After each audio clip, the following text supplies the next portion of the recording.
This video will help you sleep and relax. But before we begin, I would like to know which city you're from and what time you're watching this. Now, subscribe to the channel, relax, and let's begin. I'm 32 now, but I still keep a nightlight in my bedroom. My wife thinks it's just a quirk, but she doesn't know the real story. I've never told anyone the full details of what happened that night when I was 7 years old, but I need to get this off my chest. Maybe writing it down will help me make sense of it, even though it's been 25 years. It was about 2 weeks after my great-grandmother died. We called her Nana Rose. She was 93 and had been sick for a while, but it still hit our family hard when she passed. I was actually there when it happened. My dad had taken me to visit her at the hospice facility, and while we were sitting with her, her breathing just stopped. I remember the nurse coming in and checking her pulse, then looking at my dad with this sad expression. I didn't fully understand what was happening, but I knew something had changed forever. My parents had divorced earlier that year, and my dad had just moved us into Nana Rose's old house. It was a small 2-bedroom place with wooden floors that creaked with every step. The house still smelled like her, a mix of talcum powder and that old person smell I could never quite describe. All her furniture was still there, and Dad hadn't changed much except to move his stuff in. My older brother Jason and I shared the second bedroom, which used to be my great-grandfather's office before he died years earlier. The night it happened, Jason was staying at his friend's house for a sleepover. I remember feeling jealous because I wasn't invited. Dad had made mac and cheese for dinner, and we watched some cartoon movie on the old TV in the living room. Nothing unusual about the evening. Dad tucked me into bed around 8:30, and I remember feeling a little scared being alone in the room without Jason. I tried to fall asleep, but the house made these strange, settling noises that kept me on edge. Every creak sounded like footsteps. The wind outside made the branches scrape against my window, and shadows from the streetlight danced across my ceiling. After tossing and turning for what felt like hours, I finally gave up and went to my dad's room. "Dad," I whispered, standing in his doorway. "I can't sleep." He was half asleep but mumbled something and lifted the blanket for me to climb in. I remember feeling relieved as I snuggled into the bed. Dad fell back asleep almost immediately, his breathing turning into deep, rhythmic snores, but I still couldn't sleep. I laid there, staring at the ceiling, listening to my dad snoring. The digital clock on his nightstand read 11:17. The house was quiet except for the occasional creak and my dad's breathing. That's when it started. I suddenly felt this overwhelming sense of dread wash over me. It wasn't like being scared of the dark or worried about monsters under the bed. This was different, like my body knew something was wrong before my mind could process it. My heart started racing, and I felt cold sweat breaking out on my forehead and chest. Then I heard it. Footsteps. Slow, deliberate footsteps coming from Nana Rose's old bedroom at the end of the hall. At first, I tried to convince myself it was just the house settling, or maybe the neighbor's cat that sometimes got in through the back door Dad often left unlocked. But these weren't random creaks. These were footsteps, the distinct sound of someone walking slowly down the hallway. Step, creak, step, creak. I knew we were alone in the house. It was just me and my dad. Jason was at his friend's house. There was nobody else who should be walking around. I froze, unable to move, hardly daring to breathe. The footsteps continued, getting closer to my dad's bedroom door, which was half open. I tried to wake my dad, poking his arm, but he was out cold. He'd been working double shifts that week and was exhausted. "Dad," I whispered urgently, my voice barely audible even to myself. "Dad, wake up." He just grunted and rolled over, pulling the blanket with him. The footsteps stopped right outside the bedroom door. I pulled the covers over my head, my entire body shaking. I squeezed my eyes shut, as if not seeing whatever was out there would somehow make it go away. Then I heard the bedroom door creak open wider. The footsteps started again, now inside the room, moving slowly around the bed to the side where I was lying. I was holding my breath, tears squeezing out from my tightly shut eyes. My dad was still snoring, completely unaware of what was happening. The footsteps stopped at the foot of the bed. There was a moment of terrible silence where all I could hear was my heart pounding in my ears. Then I felt it. The mattress sank down slightly near my feet, as if someone had sat down on the edge of the bed. I was paralyzed with fear. I wanted to scream but couldn't make a sound. I wanted to kick or move my feet away, but my body wouldn't respond. I just lay there under the covers, trembling and silently crying. And then, through my terror, came a realization, a feeling that washed over me. Not exactly a voice or a thought, but a knowing. Somehow, I knew it was Nana Rose. When she was alive, she used to tuck me in when I stayed over at her house. She'd sit on the edge of the bed, right by my feet, and tell me stories about when my dad was little.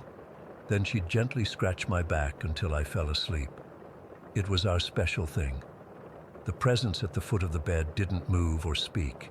It just sat there, and even though I was still terrified, because what 7-year-old wouldn't be, there was also this strange feeling of recognition. I don't know how long we stayed like that, me hiding under the covers, too scared to look, and whatever it was, Nana Rose's spirit or ghost or whatever you want to call it, sitting quietly at the foot of the bed. It could have been minutes or hours. Time seemed to stop. Eventually I gathered enough courage to shake my dad awake. I remember grabbing his shoulder and shaking him hard over and over until he finally woke up with a start. What's wrong?" he mumbled, still half asleep. "There's someone here," I whispered, still under the covers. Dad sat up and turned on the bedside lamp. "What are you talking about, buddy?" When I finally peeked out from under the blanket, there was no one there. The presence was gone. The weight on the mattress was gone.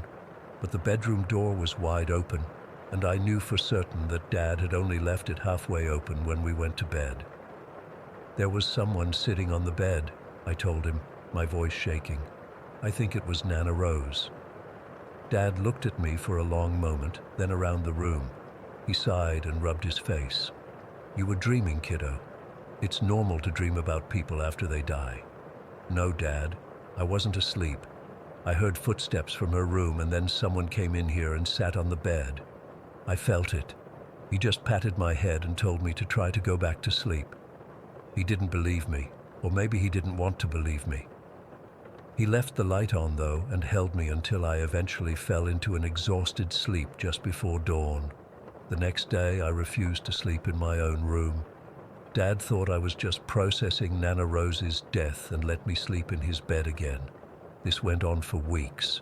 Eventually, he got frustrated and made me go back to my own room, but I'd lie awake all night, terrified the footsteps would return. I started sleeping with all the lights on. I'd make excuses to stay up late, anything to avoid being alone in the dark.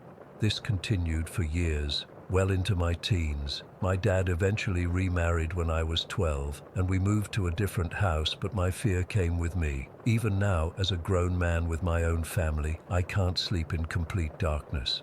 I've told my wife it's because I need to see if our kids come in during the night, but that's not the real reason. I'm still afraid those footsteps might return.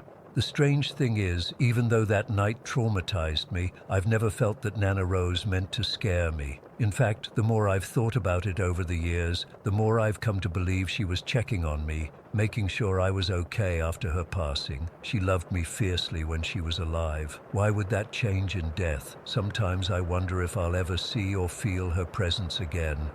Part of me hopes I do, now that I'm older and might handle it better. Another part of me is still that terrified 7-year-old hiding under the covers. One thing's for certain, that experience changed me forever. I know there's something beyond this life. I know that the people we love don't just disappear when they die. They can come back, even if just to sit quietly at the foot of your bed and make sure you're okay. But knowing that doesn't make it any less terrifying when it actually happens to you in the middle of the night, with nothing but your dad snoring to anchor you to the normal world. So yeah, I keep a nightlight on, and I probably always will. Story 2. I still don't know how to explain what happened that day. It's been 15 years, and I've tried to rationalize it 1,000 different ways, but nothing makes sense. I was only 7 years old when it happened, but every detail is burned into my memory like it happened yesterday. My Aunt Caroline had just bought this big old house in Pinewood, a small town where nothing ever happens. Mom said it was a steal because the previous owners were eager to sell, but looking back there were so many red flags we all missed. Dad and I went to help Aunt Caroline move in that Saturday in August. It was supposed to be an ordinary day, just hauling boxes, arranging furniture, and having a family lunch. That's all it was meant to be. The house was pretty nice, 2 stories with this creaky wooden staircase and lots of windows. It sat at the edge of town with these dense woods behind it. When we arrived that morning, I remember thinking it looked like something out of a storybook. All it needed was a white picket fence. My dad was super into photography back then. He brought his fancy camera with the tripod and everything because Aunt Caroline wanted to document her first day in her new home. He set it up in the main hallway, this long corridor that connected the front door to the kitchen at the back of the house. It was one of those cameras that could take photos at timed intervals. Every few minutes it would snap a picture automatically. "Mason, go help your cousins unload the smaller boxes," Dad told me after setting up the camera. My cousins Emma and Tyler were older than me, 11 and 13, and they were assigned the task of arranging things in the backyard. I didn't really want to help them because they always treated me like a baby, so I was looking for any excuse to wander off. After carrying a few boxes of kitchen stuff, I got bored and started exploring the backyard. That's when I noticed a path leading into the woods. The trees were tall and dense, creating this cool, shadowy area that looked perfect for an adventure. I glanced back at the house, making sure no one was watching, then slipped away down the path. The woods were quiet except for birds chirping and the crunch of leaves under my feet. I hadn't gone more than maybe 50 yards when I heard someone call out, "Hey, wanna play?" I nearly jumped out of my skin. Standing between 2 big oak trees was a boy about my age. He had messy brown hair and was wearing a faded blue t-shirt and jeans. Nothing weird about him, just a normal kid. "I'm Alex," he said. "I live around here." "I'm Mason," I replied, relaxing a bit. My aunt just moved into that house. I pointed back toward Aunt Caroline's place. Alex nodded like he already knew this. "Want to play frisbee? I've got one." He pulled a bright orange frisbee from behind his back. I was surprised but happy to have found someone my own age. We started throwing the frisbee back and forth between the trees. Alex was really good at it, way better than me. He knew all these trick throws and could catch it behind his back. When I asked where he learned to play like that, he just shrugged and said his dad taught him. We must have played for nearly an hour. I completely lost track of time until I heard my dad calling for me from the backyard. "Mason, where are you? It's lunchtime." "I gotta go," I told Alex, handing him back the frisbee. "But I'll come back later, okay?" Alex nodded, but didn't say anything. He just stood there holding the frisbee, watching me run back toward the house. When I looked back over my shoulder, he was still standing in the same spot, not moving. Back at the house, everyone was gathering in the kitchen. Aunt Caroline had ordered pizza, and my dad was pouring drinks. He gave me a stern look when I came in. "Where were you? We've been calling for you." "I was playing in the woods with a boy named Alex," I explained, reaching for a slice of pepperoni pizza. "He lives around here." My Aunt Caroline frowned. "I don't think there are any kids named Alex in the neighborhood. The realtor said most of the residents are older couples." "Well, he was there," I insisted. "We were playing frisbee." My dad just shrugged it off. "Probably from one of the houses down the road. Just make sure you tell us before you go wandering off, okay?" During lunch, the camera in the hallway was still taking photos every few minutes. No one was paying attention to it. We were all busy eating and talking about where furniture should go. I remember Aunt Caroline saying something about repainting the closet in the master bedroom because there was a weird stain on the wall that wouldn't come off. After lunch, Dad and Uncle Steve went to move the heavy furniture while Aunt Carolyn directed them. I was supposed to help my cousins unpack boxes in the living room, but I was itching to get back to the woods to play with Alex again. "Can I go outside and play?" I asked my mom. "Help your cousins first, then you can go," she replied, not looking up from the box she was unpacking. I grudgingly helped Emma and Tyler for about 20 minutes, then slipped out the back door. I was heading toward the woods when my dad called me back. "Mason, I need your help carrying these small boxes to the upstairs hallway." I looked longingly at the woods. "Can I do it later? I told my friend I'd come back to play." "Friend can wait. Family first," Dad said firmly. "Besides, there's something I want to show you on the camera." Sighing, I trudged back to help. Dad had connected his camera to his laptop and was scrolling through the photos it had taken throughout the day. Most of them were just boring shots of the empty hallway or people walking past carrying boxes. "Look at this one," Dad said, pointing to the screen. "This was taken during lunch when we were all in the kitchen." I leaned in to see. The photo showed the empty hallway, except it wasn't empty. Standing right in the middle, facing the camera, was a man. He was tall and thin with a gaunt face, wearing what looked like pajamas. His eyes were dark, hollow pits, and he had this twisted smile that made my stomach turn. I didn't recognize him. He definitely wasn't one of our family members helping with the move. "Who's that?" I asked, feeling suddenly cold despite the August heat. Dad frowned. "I don't know. I thought maybe one of Caroline's neighbors came by, but no one answered the door during lunch." Before we could discuss it further, there was a knock at the front door. Dad went to answer it, and I followed, curious. Standing on the porch were two police officers, a tall man with a mustache and a younger woman with her hair pulled back in a tight bun. "Good afternoon," the male officer said. "I'm Officer Jenkins, and this is Officer Rodriguez. We're doing a routine neighborhood check. There have been some reports of suspicious activity in the area. Is the homeowner available?" Dad called for Aunt Caroline, who came to the door looking confused. The officers asked if we'd seen anyone unusual around the property. Aunt Caroline shook her head, but Dad suddenly remembered the photo. "Actually, there might be something you should see," he said, inviting the officers inside. While Dad showed them the laptop, I noticed Officer Rodriguez studying the hallway with an odd expression. She walked slowly toward the spot where the strange man had been standing in the photo. "Has anyone told you about this house's history?" she asked Aunt Caroline quietly. Aunt Caroline shook her head. "The realtor just said the previous owners were motivated sellers." "Why? What happened here?" Officer Jenkins cleared his throat uncomfortably. "Ma'am, there was an incident in this house about 3 years ago. The previous owners, the Mitchell family, were found dead. It was a murder-suicide. The father—" He paused, glancing at me. "Perhaps we should discuss this privately."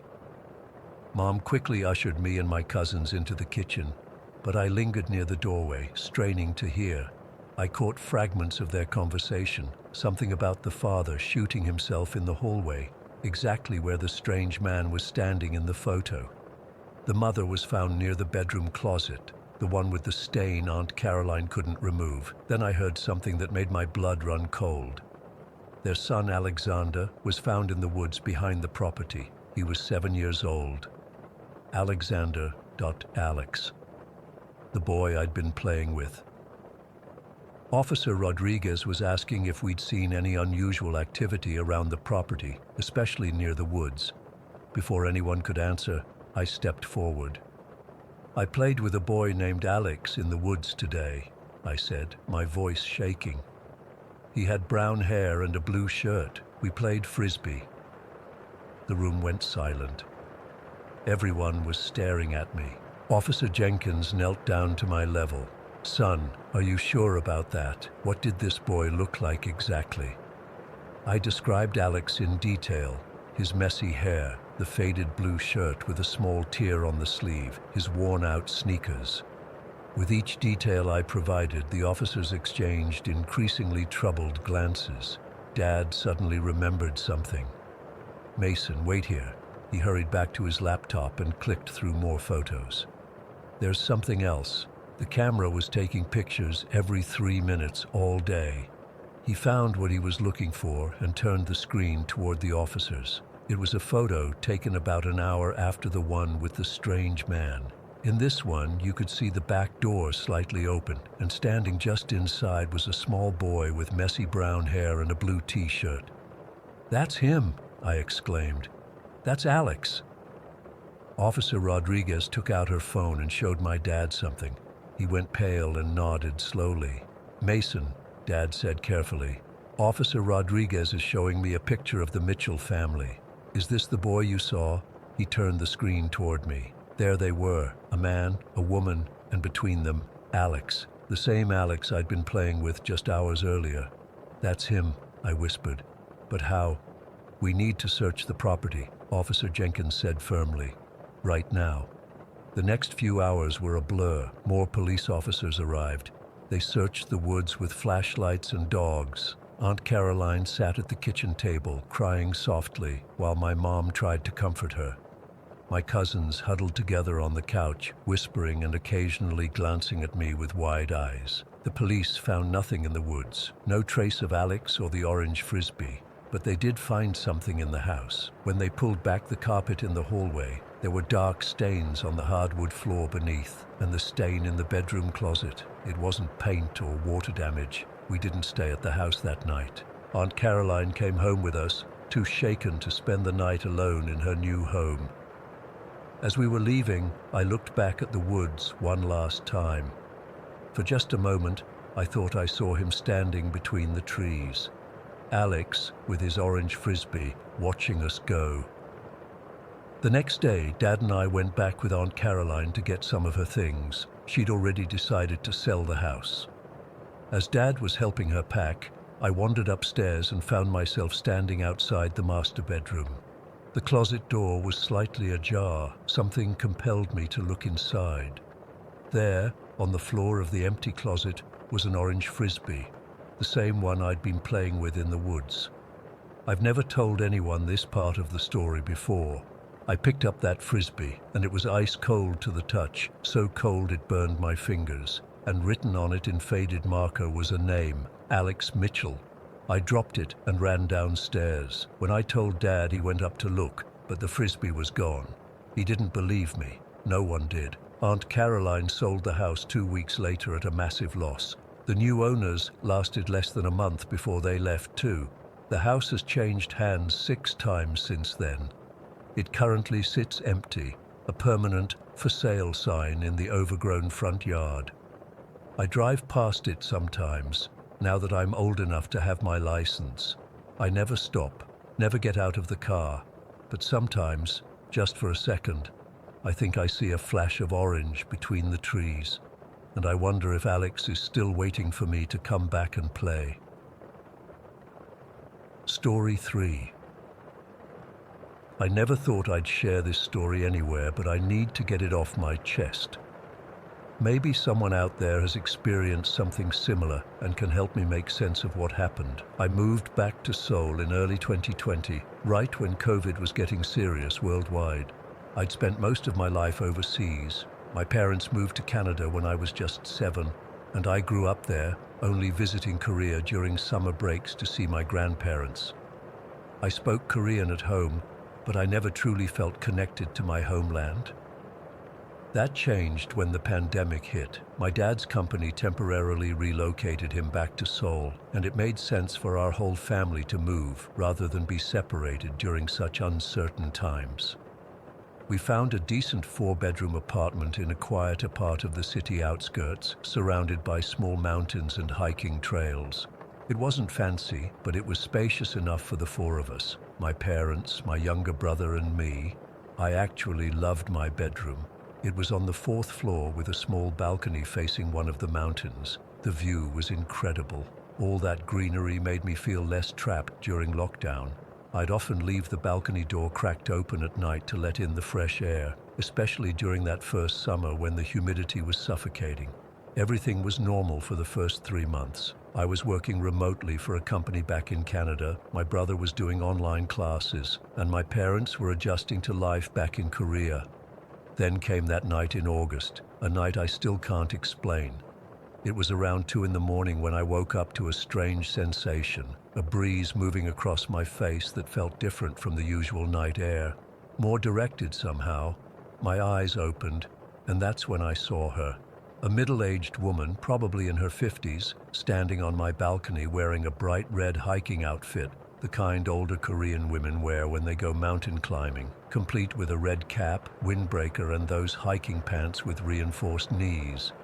I froze, literally couldn't move. It wasn't sleep paralysis. I've had that before, and this was different. This was pure, mind-numbing fear that locked every muscle in my body. She didn't immediately notice I was awake. She just stood there looking around my room from the balcony. Then, without making a sound, she slowly walked into my bedroom. The woman moved like she was exploring the space, looking at my desk, my bookshelf, the photos I had pinned to my wall. I lay there, heart pounding so hard I thought it might burst through my chest, unable to even scream. After what felt like forever, but was probably just a minute or two, she walked back to the balcony and left the same way she came. Once she was gone, I finally found the ability to move. I jumped out of bed, slammed the balcony door shut, locked it, and pulled the curtains closed.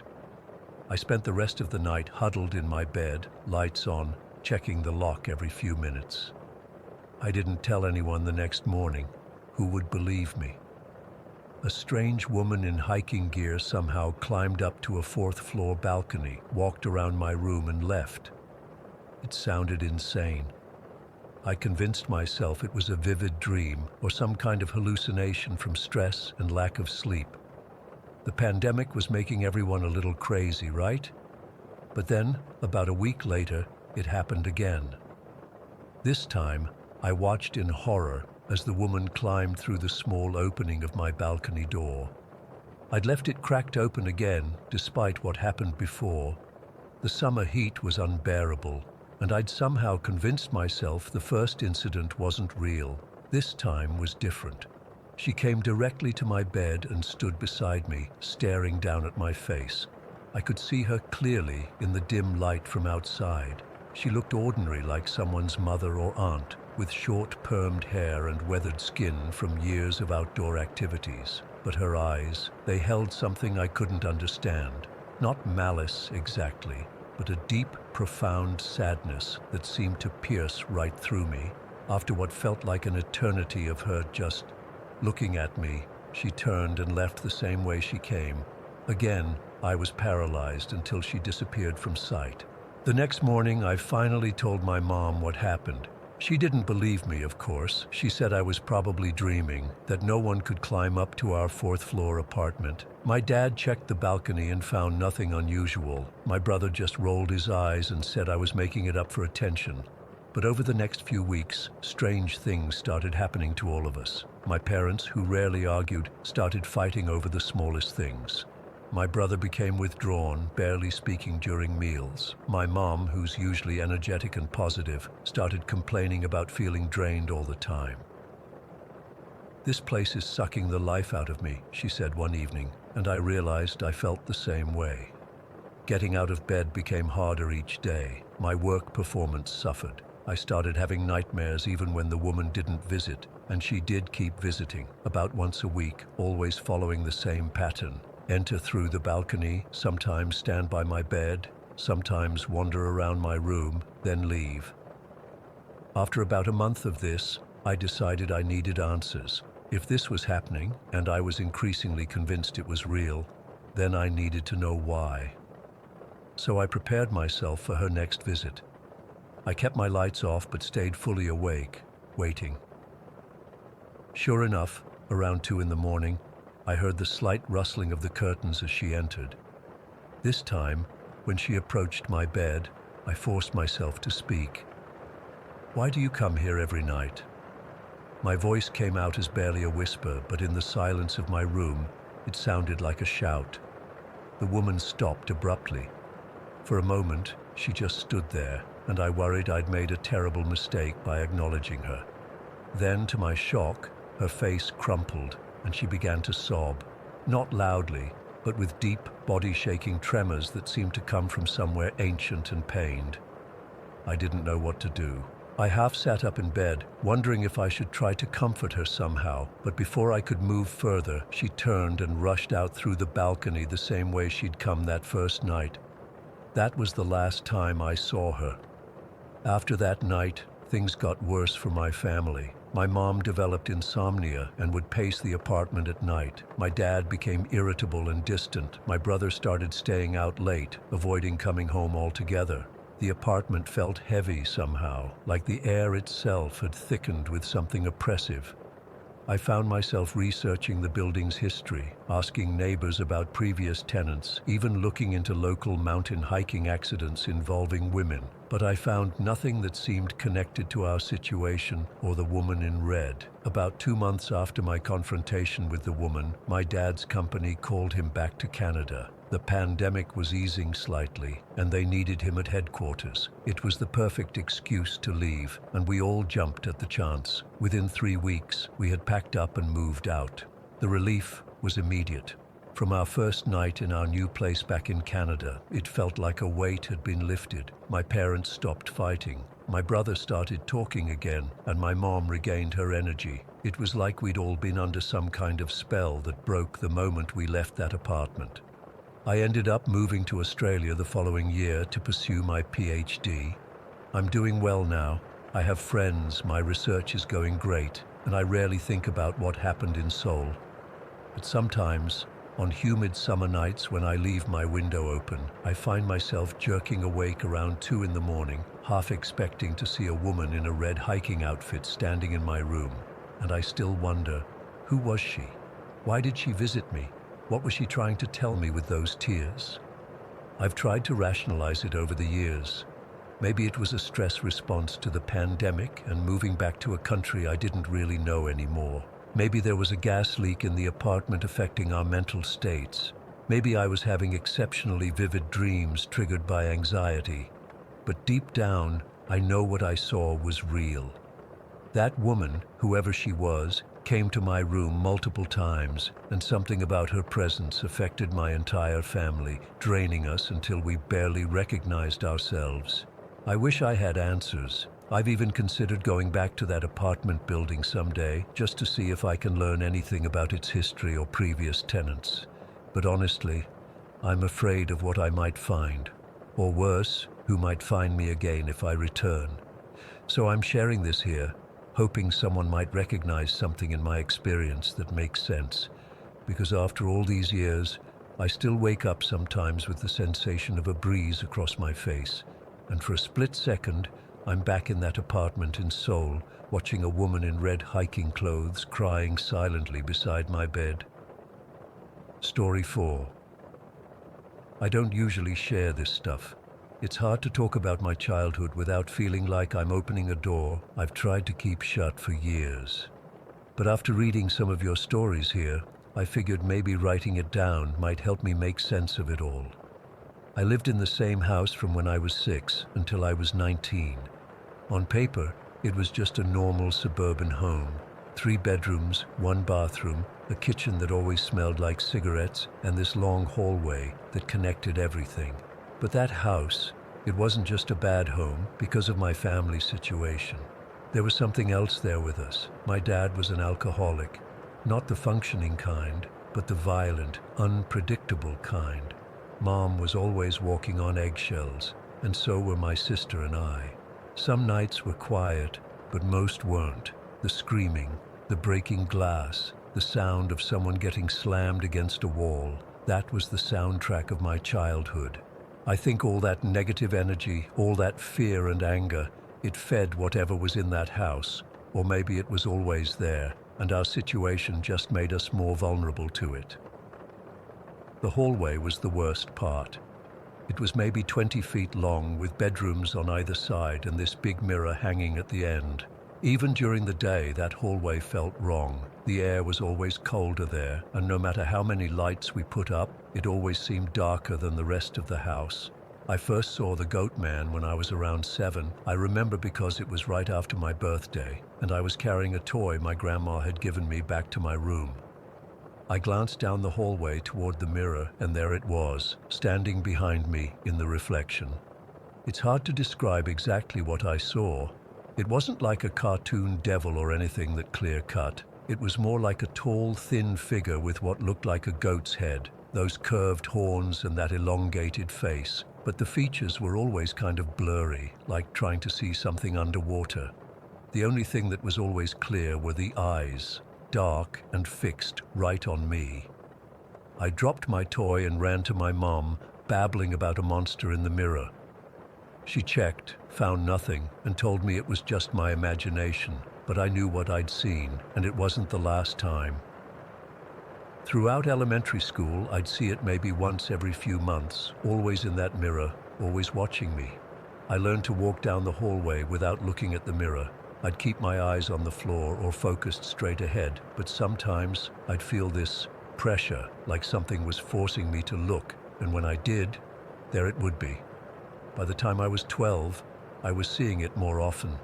Not just in the mirror anymore. Sometimes I'd catch a glimpse of it moving from one bedroom to another, always just at the edge of my vision. I never told anyone after that first time with my mom. My family had enough problems without me adding crazy to the list. Things got worse when my sister, who's 3 years older than me, got a Ouija board from a friend at school. She was 15, into all that goth stuff, and thought it was cool. I begged her not to bring it into the house. I already knew there was something there. We didn't need to invite more in. She laughed it off, used it a few times with her friends, then got bored and stuffed it in the back of her closet. That's when things really escalated. About a week after she put the board away, we started hearing scratching sounds from inside her closet at night, like fingernails dragging slowly across the inside of the door. My sister said it was probably mice, but we'd never had mice before. One morning she screamed from her room. I ran in to find her holding up one of her favorite shirts. There was a perfect circular hole burned right through the middle of it, about the size of a grapefruit. The shirt had been hanging directly above where she'd stored the Ouija board. The weird thing was, there was nothing in that closet that could have caused that burn. No light fixtures, no electrical outlets, no wires, nothing. The edges of the hole weren't frayed or torn. They were perfectly burned, like someone had pressed a hot circular iron against it. That night I snuck into her room while she was at a friend's house. I grabbed the Ouija board, broke it into pieces, and threw it in the dumpster behind the convenience store 2 blocks away. I thought I was protecting my family. I didn't know that breaking a Ouija board might actually make things worse. After that, the activity in the house increased dramatically. Doors would slam shut on their own. We'd hear footsteps in the hallway when everyone was accounted for. The temperature would drop suddenly in certain rooms to the point where you could see your breath even in the middle of summer. But the worst incident happened when I was 16. My mom had asked me to vacuum the hallway, and I was in a bad mood because I'd rather be anywhere else than in that house, doing chores in that hallway. I was aggressively pushing the vacuum back and forth, pointedly not looking at the mirror. About halfway down the hallway, I glanced toward my mom's bedroom doorway and saw the hem of a white nightgown and a bare foot. I assumed it was my mom, waiting for me to finish so she could inspect my work. I was annoyed, so I deliberately ignored her and kept vacuuming. When I finished, I turned off the vacuum and turned around to tell my mom I was done, but no one was there. The doorway was empty. I figured she'd gotten tired of waiting and walked away, so I went to the kitchen to put the vacuum away. My mom was there making dinner. She was wearing jeans and a t-shirt, no nightgown. I asked if she'd just been standing in her bedroom doorway, and she looked at me like I was crazy. She'd been in the kitchen for the past hour, she said. I felt sick. The hallway was narrow. There was no way someone could have walked past me without me noticing, and whoever or whatever I'd seen was wearing a white nightgown. No one in our house owned a white nightgown. For the next 3 years, I avoided that hallway as much as possible. I'd run through it when I had to use it, never letting my eyes wander to the mirror or the bedroom doorways. The goat man appeared more frequently now. Sometimes I'd see him in windows or other reflective surfaces around the house. Sometimes I'd wake up in the middle of the night feeling like something was standing at the foot of my bed watching me, but I'd keep my eyes shut tight until morning. My dad left when I was 17, which should have made things better, but the paranormal activity only seemed to increase. It was like it fed off our family's pain and dysfunction, and now it was hungry for more. When I was 19, the bank foreclosed on our house. My mom moved in with her sister, and my own sister had already left for college. I had a small apartment with a roommate, but I'd left some things at the house that I wanted to retrieve before the bank changed the locks. I went back one afternoon in October. The house was empty, eerily quiet, without my mom's TV constantly running in the background. I brought a duffel bag for my stuff, which was mostly in my old bedroom at the end of the hallway. As I walked down that hallway for what I thought would be the last time, I started whistling to calm my nerves, just some random tune. About halfway down, I stopped whistling to take a breath. The whistling continued. I froze, the sound coming from behind me. It was the exact same tune I'd been whistling, perfectly mimicking my rhythm and pitch. I turned around slowly, half expecting to see the goat man standing there in broad daylight. The hallway was empty. The whistling stopped the moment I turned around. My heart was pounding so hard I could feel it in my throat. I called out, thinking maybe someone else had broken into the house, a squatter or another former resident coming back for belongings. No response. I checked the kitchen, the living room, the bathroom, all empty. The only place left to check was my sister's old bedroom, which was right next to where I'd been standing when I heard the whistling. I pushed the door open slowly. The room was completely empty, except for some trash and an old poster she'd left on the wall. No one could have been hiding in there. There wasn't even furniture to hide behind. I grabbed my stuff as quickly as possible, not even bothering to sort through what I actually wanted to keep. I just shoved everything I could into the duffel bag and ran out of that house, never looking back. That was 12 years ago. I've heard from old neighbors that the house has had multiple owners since then, but no one stays longer than a few months. It's currently vacant again. I still have nightmares about that hallway and the goat man in the mirror. I refuse to have large mirrors in my own home now, and long hallways make me break out in a cold sweat. Sometimes when I'm alone at night, I'll catch a glimpse of something in my peripheral vision, just a shadow or a movement, and my whole body goes rigid with fear.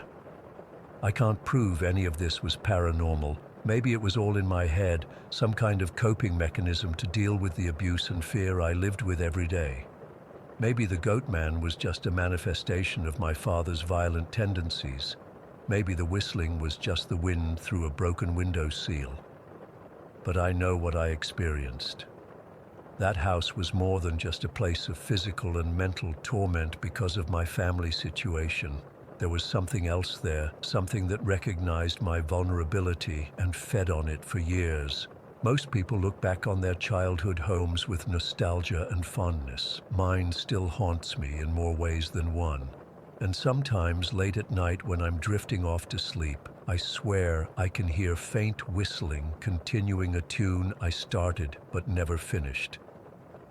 Story 5, always 5. I still can't believe what happened to me last December. I've been trying to make sense of it for months, but I can't find any logical explanation. I'm not superstitious. Never believed in ghosts or any of that supernatural stuff. I'm a rational person, an actor who deals in fiction for a living. But what I experienced wasn't fiction. It was something else entirely. I'd been performing at the Edinburgh Fringe Festival, which was an amazing experience. When it wrapped up, I decided to stick around Scotland for a while. I've always been fascinated by Gothic architecture and history, and Scotland has plenty of both. Plus, after the hectic festival schedule, I needed some time to decompress. On December 28, 2005, I boarded a train at Birdieland heading to Dundee. I'd planned to visit Glamis Castle, which is supposed to be one of the most haunted places in Scotland. The irony isn't lost on me now. It was already getting dark when I boarded around 6 in the evening. The train wasn't particularly crowded, just a few other passengers scattered throughout the car. I found a window seat, settled in with my copy of The Shining, another irony, and started reading. The gentle rocking of the train must have lulled me to sleep, because the next thing I knew, I was waking up. But something was wrong, very wrong. The modern train car I'd been sitting in was gone. Instead, I found myself in what looked like something from a historical film set. The seats were upholstered in worn velvet, the windows had heavy curtains, and the whole car was dimly lit by what appeared to be actual gas lamps and candles. The smooth hum of the modern train was replaced by a rhythmic clacking and the occasional whistle. My first thought was that I must still be dreaming. I blinked hard, rubbed my eyes, even pinched myself. Nothing changed. Then I noticed the smell. God, that smell. It was like wet earth, mildew, and something else, something rotten, like decay. It wasn't overwhelming, but it was definitely there, hanging in the air. I looked around and saw other passengers dressed in Victorian-era clothing. Women in long dresses with high collars and elaborate hats, men in suits with pocket watches and top hats. Their faces were drawn, anxious. They kept glancing toward the windows, as if expecting something terrible. "Excuse me," I said to the woman across from me, who wore a dark blue dress with intricate beadwork. "Can you tell me what's going on?" She looked right through me, then turned away. I tried speaking to the man next to her, but he ignored me as well. It was as if I wasn't even there, or they were deliberately refusing to acknowledge me. I got up and walked down the aisle, increasingly panicked. The train car swayed beneath my feet, and outside the windows, I could see nothing but darkness and the occasional flash of what looked like lightning. A storm was brewing. "Sir, you should return to your seat," a voice said behind me. I turned to find a man in his 40s, dressed in an expensive-looking suit. His face was pale, his eyes sunken. "Who are you? What is this?" I demanded, trying to keep my voice steady. "I am Mr. Bush, son of Sir Thomas Bush," he replied stiffly. "And this is the 6:15 to Dundee, as you well know." "But this isn't right. This isn't the train I boarded." He frowned. "Perhaps you've had too much to drink, sir. I suggest you return to your seat. We'll be crossing the bridge shortly." "What bridge?" He looked at me as if I were mad. "The Tay Bridge, of course." A chill ran down my spine. Something about the way he said it filled me with dread. I stumbled back to my seat, my mind racing. Outside, the storm was intensifying. Rain lashed against the windows, and the wind howled. The train seemed to be slowing down. The other passengers were getting more agitated. Some were praying, others clutching each other's hands. A child started crying somewhere further down the car, and his mother shushed him frantically. "What's happening?" I asked no one in particular. Why is everyone so afraid? The man across from me finally spoke, his voice barely audible over the storm. "The bridge. God help us on the bridge." I could feel the train beginning to incline, and I realized we must be approaching the bridge. The car swayed violently in the wind, and several passengers gasped. Through the windows, I caught glimpses of a vast darkness below. Water, I realized. We were crossing over a river or estuary. The train was moving painfully slowly now, fighting against the wind. The whole car creaked and groaned, the sounds blending with the howling storm outside. I gripped the edges of my seat, my knuckles white. Then I felt it, the first terrible lurch. The train car tilted, then righted itself. Several passengers screamed. The man who had identified himself as Mr. Bush stood up. "It's happening again," he shouted, his face contorted with fear. "God save us all." What did he mean? Again? Before I could ask, another violent jolt shook the train. This time it didn't right itself. I could feel us tilting. The world outside the windows shifting from darkness to a sickening view of churning water far below. People were in full panic now. Some were rushing toward the doors, trying to force them open. Others remained frozen in their seats, paralyzed by terror or resignation.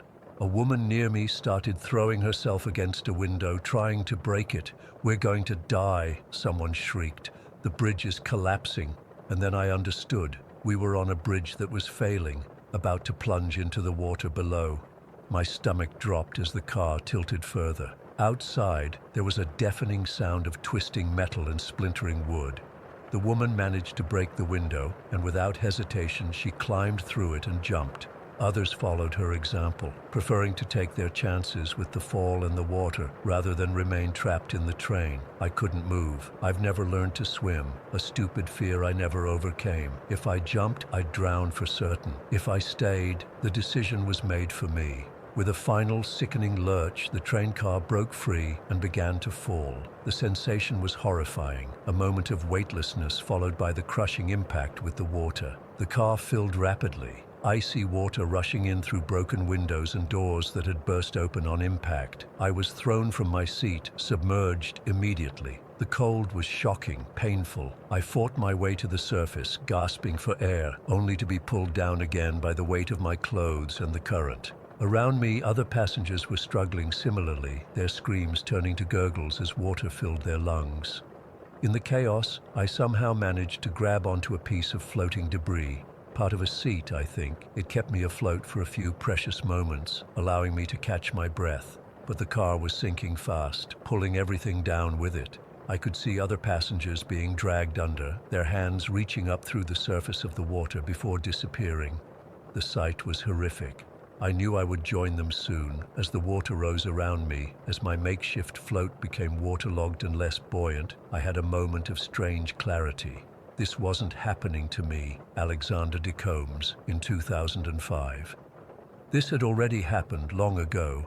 I was experiencing someone else's death. The realization didn't make it any less terrifying. As the water closed over my head for what I knew would be the last time, I took one final, desperate breath. The cold water filled my lungs, and everything went dark, and then I was gasping, jerking upright in my seat on the modern train. My book had fallen to the floor. Outside the window, it was dark, but I could see lights in the distance. My heart was pounding so hard, I thought it might burst from my chest. I looked around frantically. Normal train car, normal passengers, most of them absorbed in books or conversations or dozing. No Victorian clothes, no gas lamps, no smell of decay. A dream. It had to have been a dream. An incredibly vivid, terrifying nightmare. I picked up my book with shaking hands, trying to calm my breathing. The train announcement system crackled to life, informing us that we would be arriving in Dundee in approximately 10 minutes. I couldn't shake the lingering terror. The sensation of drowning had been so real, the cold water filling my lungs, the desperate struggle for air.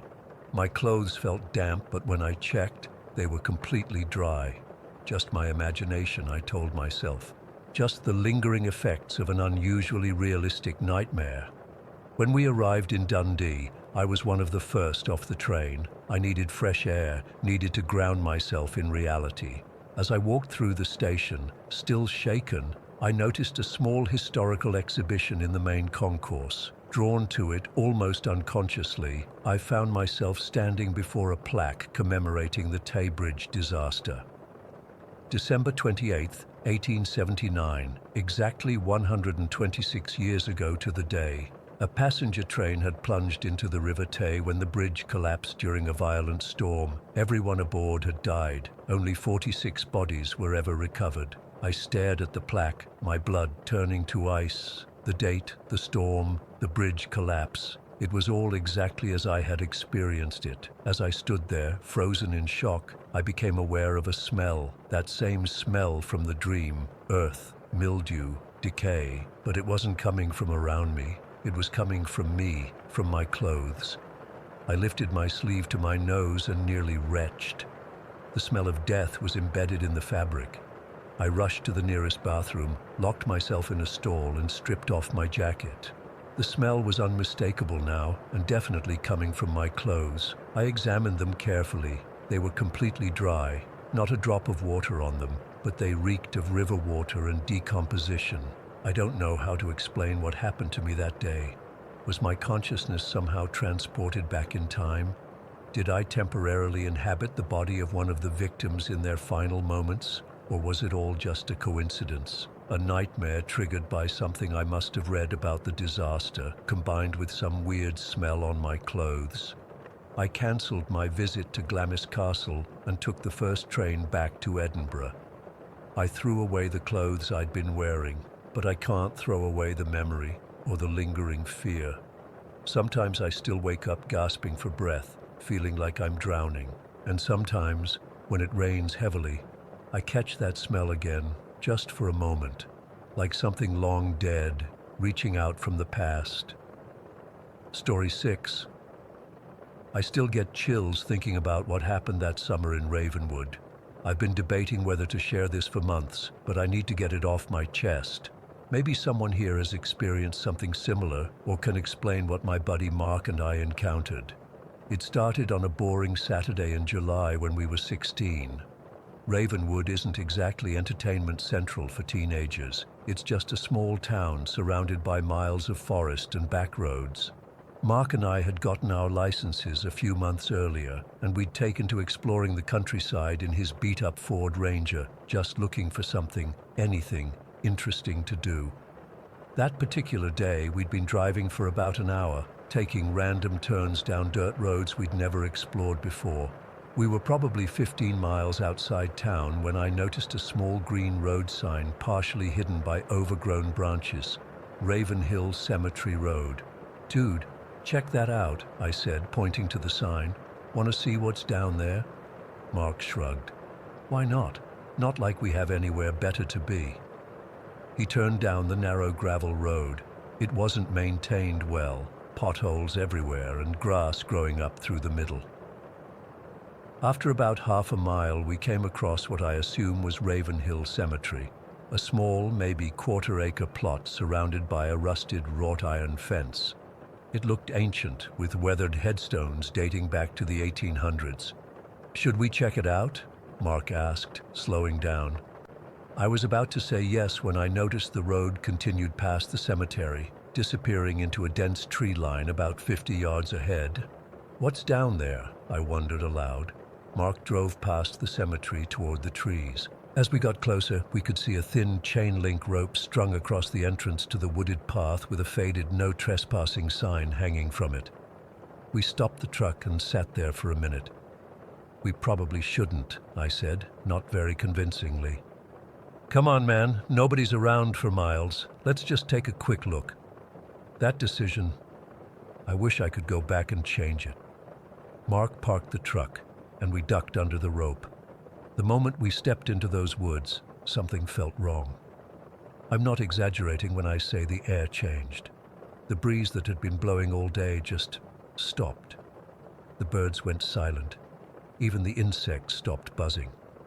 The temperature seemed to drop about 10 degrees, and the thick canopy above blocked out most of the sunlight, casting everything in this sickly green-gray light. The path was barely visible, just a slight depression in the ground where vegetation didn't grow quite as thick. We followed it about 100 yards when we saw the first tire, just an old car tire half buried in leaves. Didn't think much of it until we saw another, and another, then dozens more. "What the hell?" Mark whispered. His voice sounded unnaturally loud in the silence. As we ventured deeper, we realized the entire area, maybe 5 or 6 acres, was scattered with hundreds of tires, car tires, truck tires, tractor tires, some stacked in piles, others arranged in strange circular patterns. Some looked decades old, rotted and crumbling, while others seemed relatively new. "Someone's been dumping tires here for years," I said, trying to rationalize what we were seeing. But it didn't make sense. Why haul tires miles into the woods down a hidden road? There were plenty of ravines and abandoned quarries closer to town where people illegally dumped trash. The deeper we went, the more unsettling it got. The tires weren't just scattered randomly. Some were arranged in what looked like deliberate patterns, 5 in a star shape, others stacked in towers, some half buried like they were growing out of the ground. "Let's head back," I suggested, increasingly uneasy. "This place is weird." Mark nodded, but then pointed to something ahead. "What's that?" About 20 yards away, something pale was hanging from a tree branch. We approached cautiously, and that's when my stomach dropped. It was a baby doll, one of those old-fashioned porcelain ones with faded pink cheeks and glassy blue eyes. It was suspended by a thin rope tied around its neck, swinging slightly, even though there wasn't any breeze. "Okay, this is officially creepy as fuck," Mark said, his voice cracking slightly. I was about to agree when I looked down and saw what was beneath the doll. I'll never forget it. A dog, some kind of medium-sized mutt, lay on its side. Its stomach had been cut open, intestines spilling out onto the ground. The blood looked fresh, still wet and glistening. Flies were just beginning to gather. I gagged and stumbled backward. Mark grabbed my arm and we both just ran. Didn't even speak, just bolted back the way we came. I remember tripping over tires, branches scratching my face, lungs burning. We didn't stop until we reached the truck. We sat there gasping for air, the engine running, neither of us speaking for several minutes. "Someone killed that dog," Mark finally said. "Like, today, recently." "We need to tell someone," I replied, though I wasn't sure who. "The sheriff's office? Would they even care about a dead dog in the woods?" "Tell them what? That we trespassed and found some weird tire dump and a dead animal? They'll just think we're making it up, or that some other kids did it." He was probably right. We drove back to town in silence, both processing what we'd seen. That night, I barely slept. I kept seeing that doll's blank eyes, the dog's torn body. I told myself it was probably just some sick prank by other teenagers, or maybe some backwoods folks practicing weird hunting rituals. People in rural areas can be strange sometimes. A month passed. We didn't talk much about what we'd seen, but it lingered between us like an unfinished conversation. Eventually, Mark brought it up while we were hanging out in his garage. "We should go back," he said suddenly. "What, to the tire place? Are you insane?" "Listen, it's been eating at me. I need to know if we just, I don't know, exaggerated it in our minds. Maybe it wasn't as creepy as we remember. Maybe there's a logical explanation." I thought he was crazy, but part of me needed closure too. We'd been avoiding the subject for weeks, and it was affecting our friendship. Maybe in daylight, with proper preparation, it wouldn't seem so terrifying. So the following Saturday, we went back. This time we brought flashlights, even though it was mid-afternoon. Something about having them made us feel more secure. Mark also brought his hunting knife, which he usually kept in his glove compartment.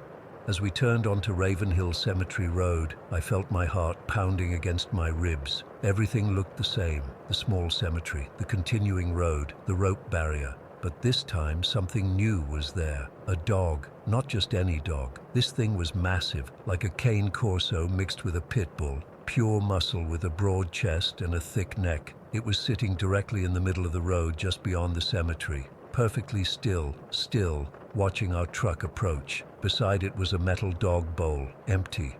"Someone's pet?" Mark suggested, slowing down. I wasn't so sure. The dog didn't look like it was lost or wandering. It looked purposeful. As we got closer, I could see its eyes. They were a deep, unnatural orange, almost glowing even in daylight. Mark stopped the truck about 20 feet from the animal. It didn't move, didn't bark, didn't show any reaction at all. It just stared at us with those orange eyes. "Should we turn around?" I asked. "It's just a dog," Mark said. But he didn't sound convinced. "It's probably guarding someone's property." In the middle of nowhere. Who would even know if someone came down this road? Mark inched the truck forward. The dog remained motionless, but I swear I could feel its intention. It wasn't threatening us, not obviously, but somehow it was communicating a very clear message: leave or else. "Let's just drive around it," Mark suggested, steering toward the right side of the road. As we passed the dog, it turned its head to follow our movement, those orange eyes never blinking. I felt exposed, vulnerable, like it could see right through the truck's metal body. "That thing isn't normal," I whispered. We continued past it until we reached the rope barrier. Mark stopped the truck again. "Maybe we should just head back," I said. "That dog is weird, man." Mark hesitated, then nodded toward the woods. "We could go around, enter the forest from a different spot. The dog's guarding the path, but the woods are open." I knew it was a terrible idea, but some stubborn part of me wanted answers. What was this place? Why the tires? Who hung that doll? Fine. But at the first sign of anything strange, we leave, immediately. We got out of the truck and walked toward the tree line, about 30 feet from the main path. That's when it happened. My phone was in my pocket, not connected to anything, when suddenly it started playing music at full volume. It was Pantera's Walk, that aggressive heavy metal song with the lyrics, "Are you talking to me? Walk on home, boy." I frantically pulled out my phone. I didn't even have that song in my library. I never listened to Pantera. The screen showed it playing from my music app, but I couldn't stop it. The buttons weren't responding. "What the hell?" Mark said, staring at my phone. I glanced back toward the road. The dog had changed position. It was now sitting upright, alert, those orange eyes fixed directly on us. It still wasn't barking or growling, but the threat was unmistakable. The music continued blaring from my phone. "Walk on home, boy." "We need to go," I said, backing toward the truck. "Now." For once, Mark didn't argue. We scrambled back into the vehicle, and he spun the tires in his hurry to turn around. As we drove past the dog again, it stood up, revealing its full size. It was even larger than I'd thought, its shoulders coming up to the window of the truck. It followed us with its gaze until we were past the cemetery and heading back to the main road. Only then did the music on my phone abruptly stop.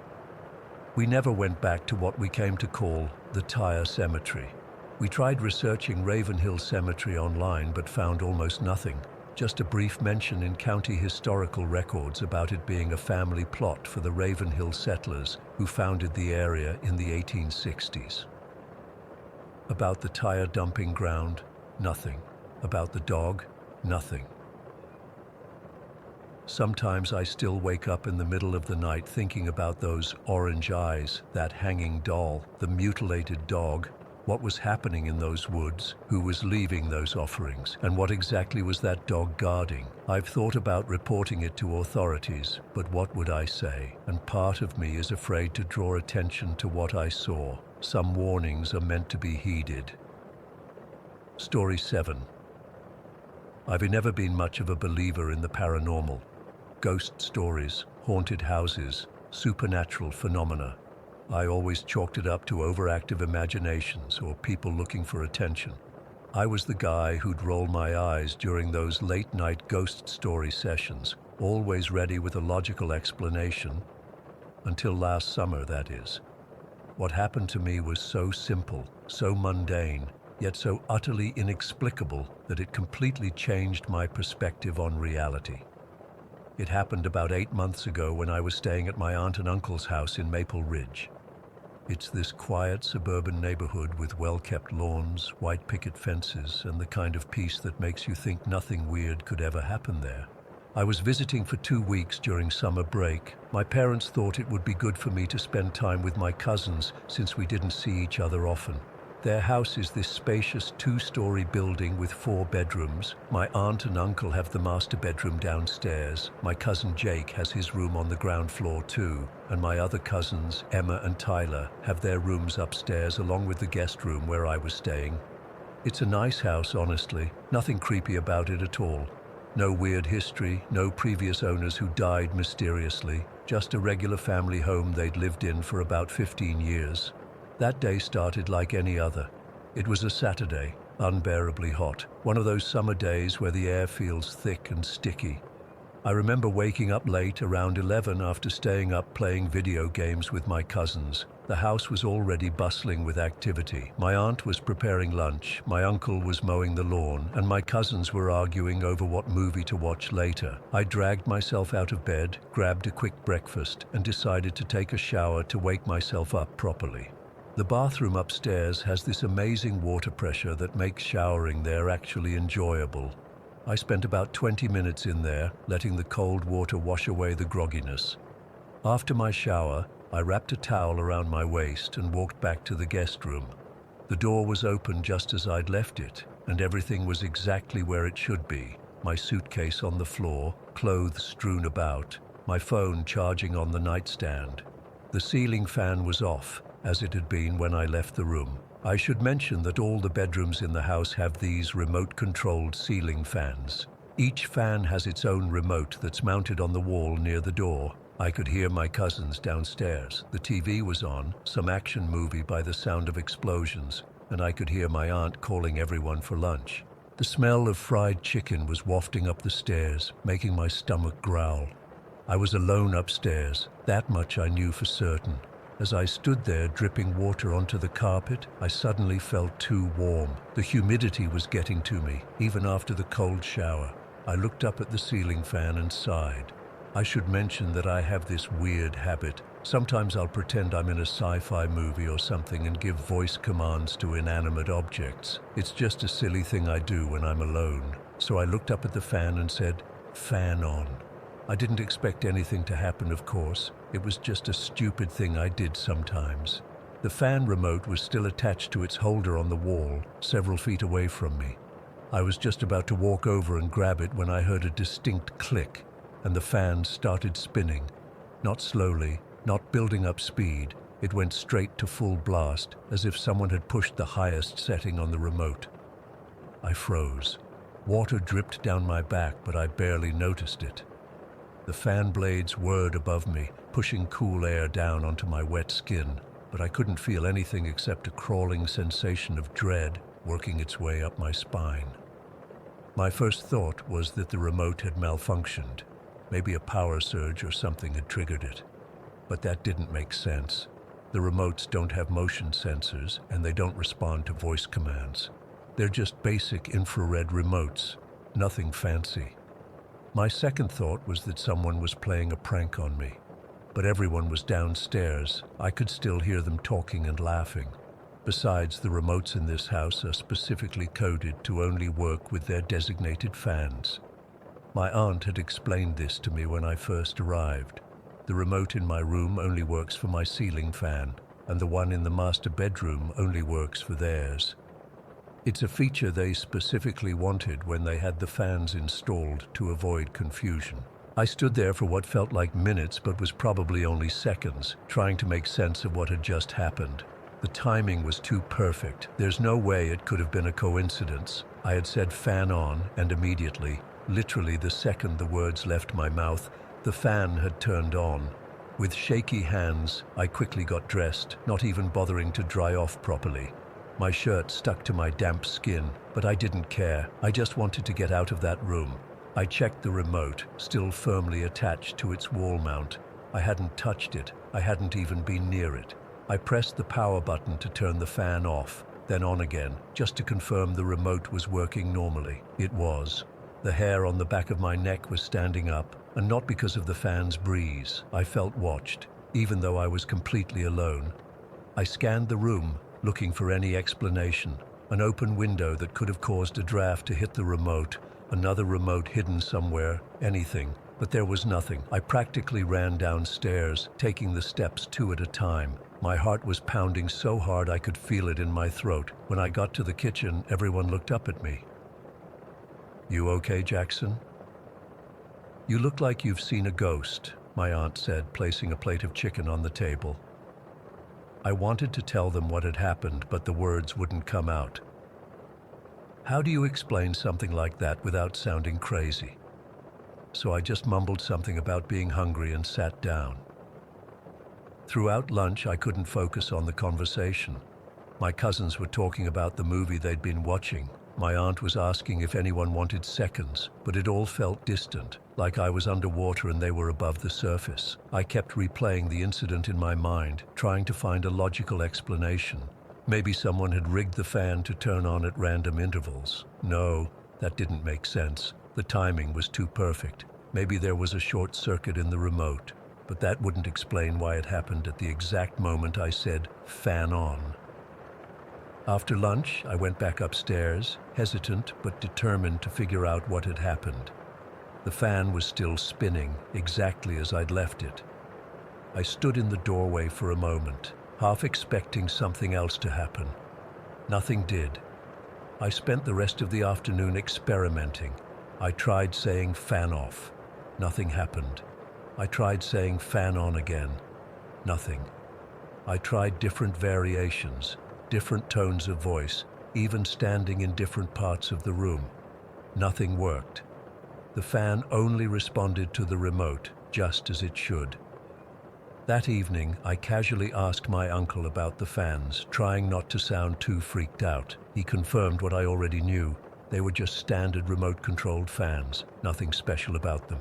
They didn't have voice activation. They didn't connect to any smart home system. They were just basic ceiling fans with infrared remotes. I even went so far as to check if anyone had been upstairs during lunch. They hadn't. My cousins had been watching TV in the living room. My aunt had been in the kitchen, and my uncle had been outside the entire time. No one had been near the remote. I barely slept that night.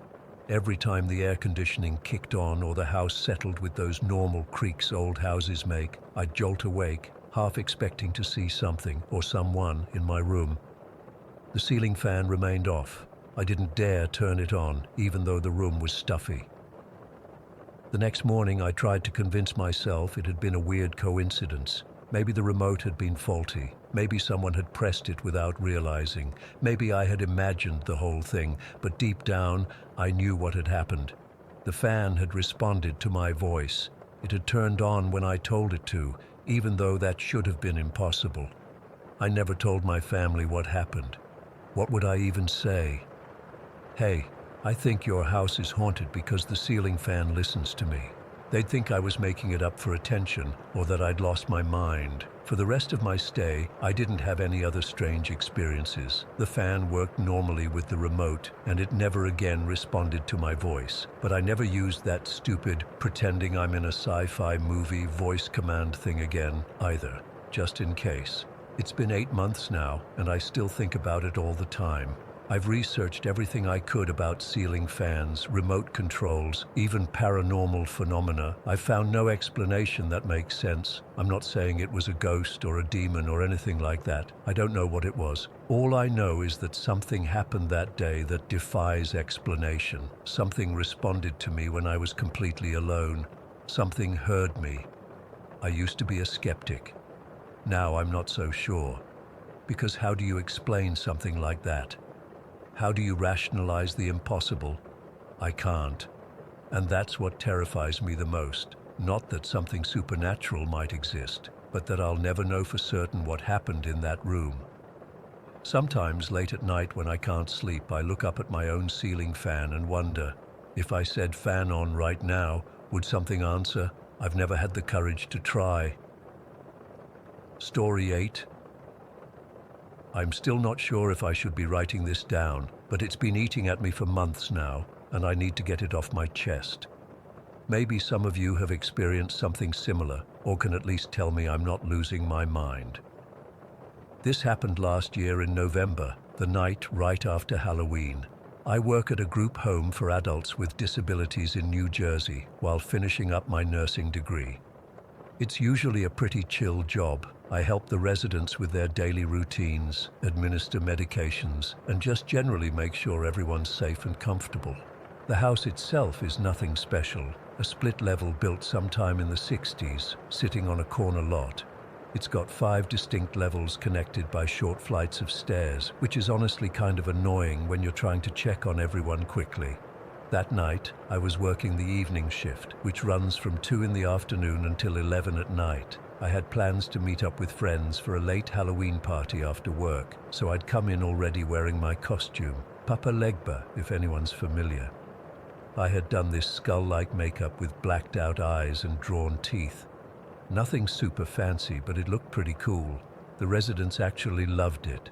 They kept asking me to make scary faces, and we had a good laugh about it throughout the evening. My coworker Mike left around 9:30 once we'd gotten everyone settled in for the night. Most of our residents go to bed early, so by 10 o'clock I was alone in the living room finishing up some paperwork. I had Netflix playing on the Wii. The house has this old setup where we use the Wii to stream stuff on a wall-mounted TV. I was half watching some comedy special while filling out medication charts. It was getting close to 10:15 when the screen suddenly froze. Then this horrible noise started blaring from the speakers, like an engine being pushed way past its limits, this awful mechanical screech that made me jump.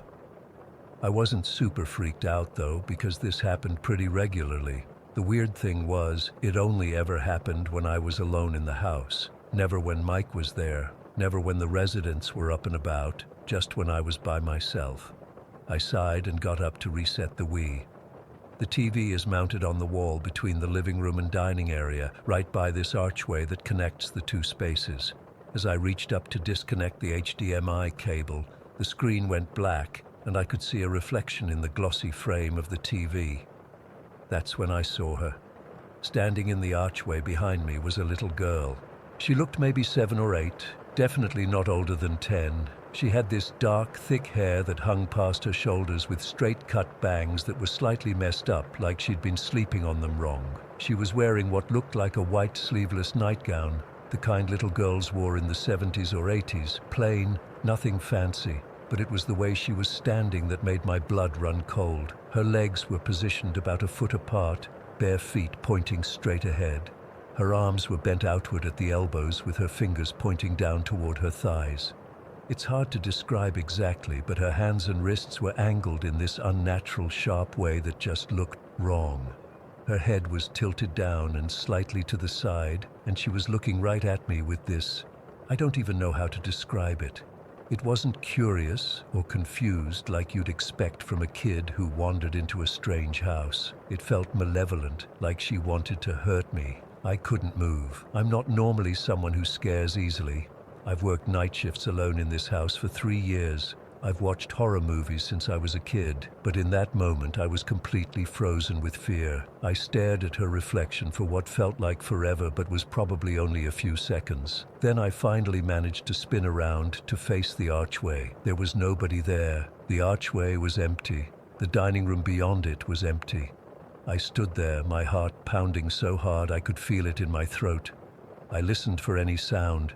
The front door opening, footsteps running away. Anything, but there was nothing. Complete silence. I'm not ashamed to admit I freaked the hell out. I ran straight to Jason's room. He's one of our more independent residents and the easiest to wake up. I knocked and then opened his door, apologizing profusely for disturbing him. I made up some bullshit about hearing a noise outside and asked if he'd mind coming to sit with me until the relief staff arrived at 11. Jason's a sweetheart and didn't complain, just shuffled out to the living room with me. I sat there for the next 45 minutes with every light in the house turned on, jumping at every little creak and settling noise the old house made. I didn't tell Jason what I'd really seen. I didn't want to scare him or make him think I was losing it. When Darlene arrived for the overnight shift, she immediately asked if I was okay. Apparently, I looked like I'd seen a ghost. Ironic, I know. I hesitated to tell her what happened. We're not super close, and I didn't want to become the office weirdo, but something in her expression made me open up. As I described what I'd seen, Darlene's face changed. She didn't look skeptical or amused. She looked concerned. When I finished, she just nodded and said, "You should talk to Melissa tomorrow." Melissa is the house manager who's been there the longest, over 20 years. I didn't think much of Darlene's comment at the time. I was just relieved to be leaving. I practically ran to my car and kept checking my rearview mirror the whole drive to my friend's party. Needless to say, I wasn't in a partying mood anymore, but I didn't want to be alone either. The next morning, I came in for my shift, still feeling uneasy. Melissa was in the office doing paperwork when I arrived. I hesitated in the doorway, then decided to just get it over with. I told her what had happened, half expecting her to laugh it off or suggest I'd seen my own reflection in the TV. Instead, she got very quiet. After a long pause, she said, "Gloria used to see her too." Gloria was an overnight worker who'd quit about 6 months earlier. I'd only worked with her a handful of times during shift changes. Melissa explained that Gloria had reportedly seen the same girl, matching my description exactly, almost every night during her shifts. Gloria was deeply religious and believed the entity was evil. She'd even brought in holy water and crosses, which management had asked her to remove. Everyone had dismissed Gloria as being superstitious or trying to make her overnight shifts more interesting. But now I'd seen the exact same thing without ever having heard Gloria's stories. Melissa didn't have any explanation. The house wasn't particularly old, and as far as she knew, no children had ever died there. The land it was built on used to be part of a larger farm property, but there were no records of anything tragic happening. I kept working at the group home. I needed the job to get through school, but I changed my routine. I never watched Netflix during my shifts again. For that final hour after my co-worker left and before the overnight person arrived, I'd sit in the office with all the lights on, door open so I could hear the residents if they needed anything. I never saw the girl again, but sometimes when I'm alone in the house, I get this overwhelming feeling of being watched. What freaks me out the most is how she looked at me. Children, even ghost children in horror stories, are usually portrayed as innocent or misunderstood. But there was nothing innocent about the way she looked at me. It was like she recognized what I was dressed as, like my Papa Legba costume meant something to her, like she could see through the makeup to something underneath. It's been almost a year now, and I still get chills thinking about it. I've tried researching the history of the area more thoroughly, but haven't found anything conclusive. A few of the residents have mentioned hearing noises at night, a child laughing or running footsteps, but none of them have seen her. I don't know what I saw that night. I don't know if it was a ghost or something else entirely. All I know is that sometimes when I'm alone at night and catch a glimpse of my reflection in a dark screen or window, I have to look twice to make sure it's actually me looking back. Story 9. I've been debating whether to share this for weeks. Honestly, I'm still shaken up about it, and I'm not even sure if writing it down will help or just make everything worse. But I need to tell someone who might understand, because my therapist just gives me that look when I bring it up. You know the one, where they're trying not to show they think you're crazy. This happened about 3 months ago. My best friend Lily and I have known each other since high school. We're both 24 now, and we've stayed close even though our lives have gone in different directions. I'm pursuing photography and fashion design, while Lily does some modeling on the side of her regular job. Nothing major, just local stuff, and she occasionally helps me build my portfolio when I need someone to wear my designs. That Saturday started normally enough. We'd planned a day of thrift shopping at some of the vintage stores downtown. I was looking for unique pieces I could either incorporate into my designs or photograph for inspiration. Lily and I have always enjoyed hunting for these little treasures together. It was our thing. Around 2 in the afternoon, we wandered into this shop we'd never noticed before. It was wedged between a coffee place and a bookstore, with a faded sign reading, Madame Elise's Vintage Apparel.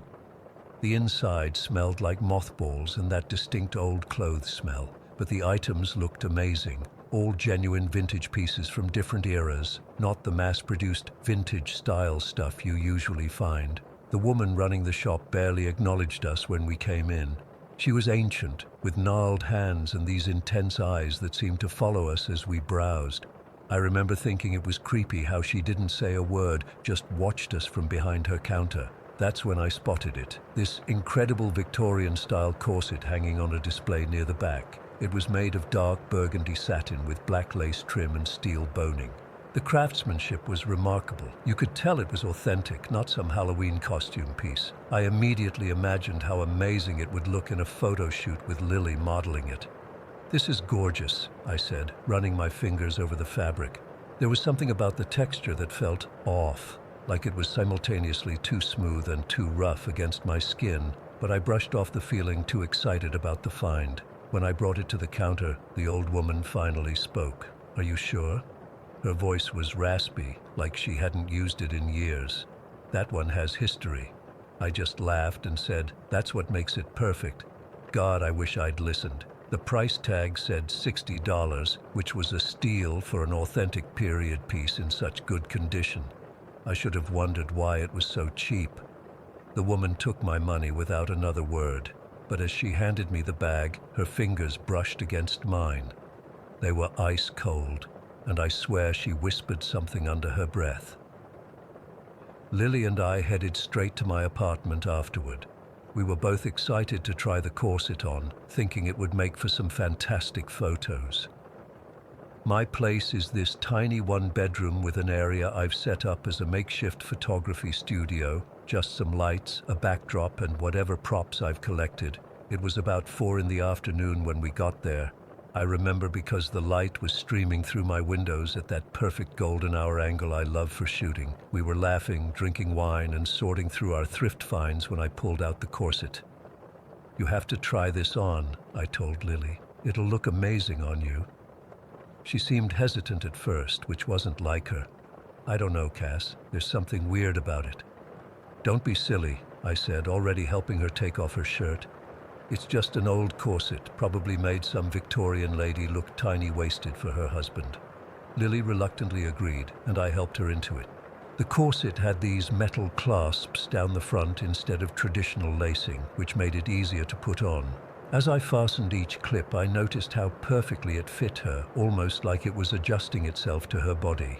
I'd fastened maybe 5 of the 7 clasps when Lily's demeanor completely changed. Her face went pale and her eyes widened with genuine terror. She started gasping for breath, clawing at the corset. "Take it off," she screamed. "Take it off now. Please, Cassandra, get it off me." I fumbled with the clasps, trying to unfasten them as quickly as possible. Lily was hyperventilating, tears streaming down her face. The moment the last clasp came undone, she tore the corset away from her body and kicked it across the room into the corner. She collapsed onto my couch, shaking violently. I've never seen her like that before. Lily's usually so composed and confident. She looked like she'd seen a ghost. "What happened?" I asked, sitting beside her and putting my arm around her shoulders. She couldn't speak for several minutes. When she finally did, her voice was barely above a whisper. "When you put that thing on me, I wasn't here anymore. I was somewhere else, somewhere dark and cold and horrible. I thought maybe the corset had been too tight and she'd had a panic attack." "It's okay. Just breathe," I said. "Maybe it was constricting your lungs." She shook her head vehemently. "No, you don't understand. I saw things. I felt things. I was someone else, some woman who was suffering. There were chains, Cass, and I was so hungry, so terrified. I didn't know what to make of this. Lily isn't the type to make up stories or be overly dramatic. Whatever she'd experienced had genuinely terrified her. And then, I still don't know what possessed me to do this. I walked over to where the corset had landed. "Don't," Lily pleaded. "Please don't touch it again." But there was this pull, this curiosity I couldn't fight. "I just want to see what you're talking about," I said, picking up the corset. "Maybe there's something about the construction that triggered a reaction." "Cassandra, please," she begged. "There's something wrong with that thing. I'm not making this up." I should have listened to her. Instead, I started putting the corset on myself. "It'll be fine," I assured her. "I just want to understand what happened." I managed to fasten about 3 of the clasps when everything changed. The room around me seemed to collapse. The golden afternoon light disappeared, replaced by a suffocating darkness. The temperature plummeted. I could see my breath coming out in little clouds, and then I wasn't standing in my apartment anymore. I was lying on my side on a cold stone floor. My body felt wrong, emaciated, weak, every bone visible under my skin. I could feel straw beneath me, damp and rotting. The corset was still on me, but it was digging into my skin, rubbing raw wounds along my ribs and spine. I couldn't move. My hands were bound with heavy iron shackles, the chains rattling whenever I tried to shift position. The hunger I felt was beyond anything I've ever experienced. Not just emptiness, but a gnawing, painful hollowness that had been there for what felt like months. There was a small window high above me, letting in just enough light to see the filthy basement or dungeon I was in. The walls were stone, wet with condensation. Rats scurried in the corners, occasionally coming close enough to nibble at my toes when I couldn't summon the strength to kick them away. And the worst part was the overwhelming sense of hopelessness. Whoever I was in this vision had been there for a very long time, abandoned and forgotten, left to waste away slowly in that terrible place. I could feel her thoughts, or maybe they were my thoughts in that moment. I knew I would die there. I knew no one was coming to help me. I don't know how long I was trapped in that vision. It could have been seconds or minutes in real time, but it felt like hours to me. When I finally managed to tear myself back to reality, I found my fingers already working at the clasps of the corset, desperately trying to remove it. Unlike Lily, I didn't throw it across the room. I removed it methodically, my hands shaking but determined, and placed it on the coffee table between us. Then I sat down, my legs too weak to hold me up anymore. "You saw it too," Lily whispered. It wasn't a question. I nodded, unable to speak for a moment. When I finally found my voice, I said, "There were chains." Lily's eyes widened. "Yes, and a stone room with straw on the floor. And hunger," I added. "So much hunger." We stared at each other, then at the corset sitting innocently on my coffee table. There was no rational explanation for what had just happened. We had shared identical visions, experienced the same horrific sensations. This wasn't suggestion or hysteria. This was something else entirely. "What do we do with it?" Lily asked, keeping her distance from the garment. I couldn't stop thinking about the woman whose memories we'd somehow accessed. I think she was imprisoned while wearing this corset. Maybe she died in it, and somehow her experiences are trapped in the fabric. It sounds ridiculous saying it out loud, but sitting there in my apartment with the corset between us, it felt like the only possible explanation. "We need to get rid of it," Lily said firmly, but something stopped me from agreeing immediately. "If we just throw it away, someone else might find it. They'll experience what we did, maybe worse." "So what then?" "We burn it." The thought of destroying the corset gave me a strange sense of purpose. Maybe this was why we had found it, to release this woman's spirit from whatever was binding her to the physical world. "Yes," I said finally, "we burn it." We took the corset to the small community fire pit behind my apartment building. It was already getting dark, and luckily, no one else was around. We built a small fire, and when the flames were high enough, I held the corset over them. I swear, the moment the fabric touched the fire, I heard a woman's voice whisper, "Thank you," in my ear. The corset caught flame much faster than it should have, burning with an unnatural intensity. As it burned, both Lily and I felt a wave of relief wash over us, like a weight being lifted. We watched until there was nothing left but ashes, which we scattered in the wind. It's been 3 months, and I still have nightmares about being in that stone room, chained and starving. Lily does too. We talk about it sometimes, trying to make sense of what happened.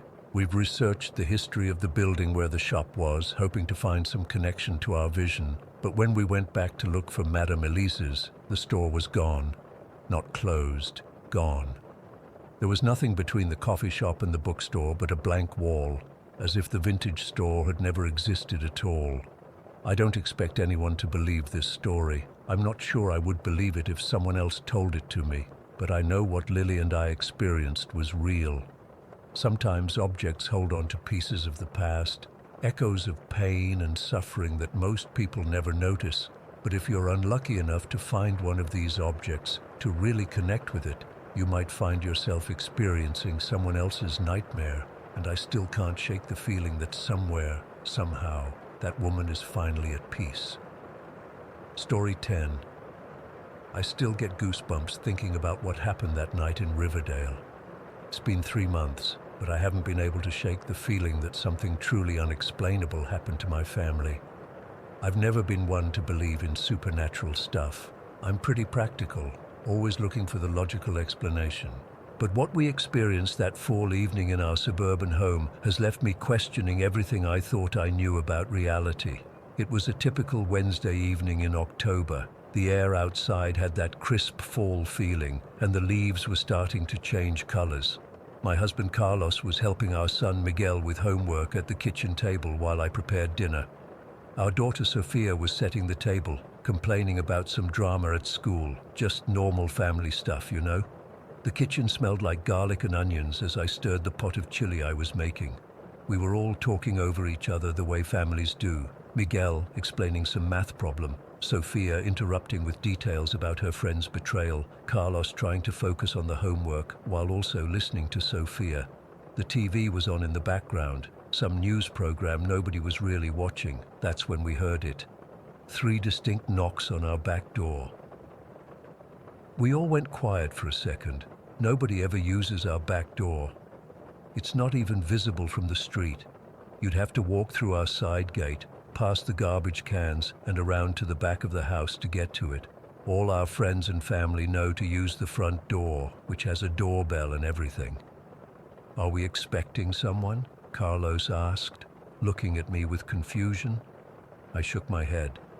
"No, maybe it's a neighbor." Carlos got up and walked toward the back door. I followed him, feeling uneasy for no reason I could explain. When he opened the door, I peered over his shoulder. Standing on our back step was a tiny elderly woman.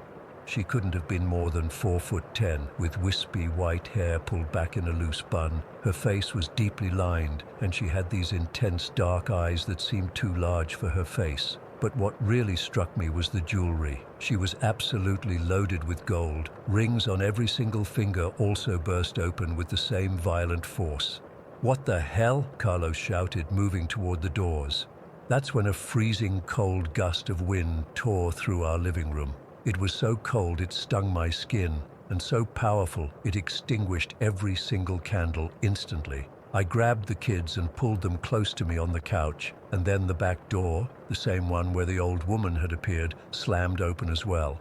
I could see it from where I sat in the living room, a rectangle of pitch blackness. The wind whipped through our house for maybe 5 seconds, scattering papers and knocking over a lamp. Then, just as suddenly as they had opened, the doors began to slam shut in reverse order. First the back door, then the interior front door, and finally the exterior front door. Each closed with a thunderous bang that shook the walls. We sat frozen in the darkness. I could feel Miguel trembling against me, and Sofia was quietly crying. "Stay here," Carlos whispered, his voice shaky. He fumbled for his phone and turned on the flashlight. I wanted to tell him not to go, but I also needed to know if someone had broken into our house. Carlos checked each door, with me watching his flashlight beam move through the darkness. "They're all locked," he called out, his voice filled with disbelief. "All of them, deadbolts and everything, just like we left them." That's when the power came back on. Not gradually, but all at once. And when it did, the television blasted back to life at maximum volume, the superhero movie still playing. It was so loud it felt like a physical assault. We all screamed again, and Carlos rushed to grab the remote and lower the volume. "Mom," Sofia whispered, "what just happened?" I didn't have an answer. We huddled together in the living room for the rest of the night. Every light in the house turned on, the TV playing quietly in the background. None of us wanted to go to our bedrooms. None of us could explain what we'd experienced. It wasn't until around 3 in the morning, as the kids finally dozed off on the couch, that Carlos whispered what I'd been thinking. "It was her, wasn't it? That old woman." I nodded slowly. "She wanted us to invite her in. She kept saying that specifically." "Like a vampire," Carlos murmured, then gave a humorless laugh. "That sounds crazy when I say it out loud. But it didn't sound crazy to me, not after what we'd witnessed. It felt like she had tried to trick her way into our home first, and when that failed, she tried to force her way in. But something about the doors being locked when Carlos checked them makes me think she couldn't enter without that invitation." We've never seen the old woman again. We had our locks changed, installed security cameras, and even had a priest come bless the house, Carlos's mother insisted.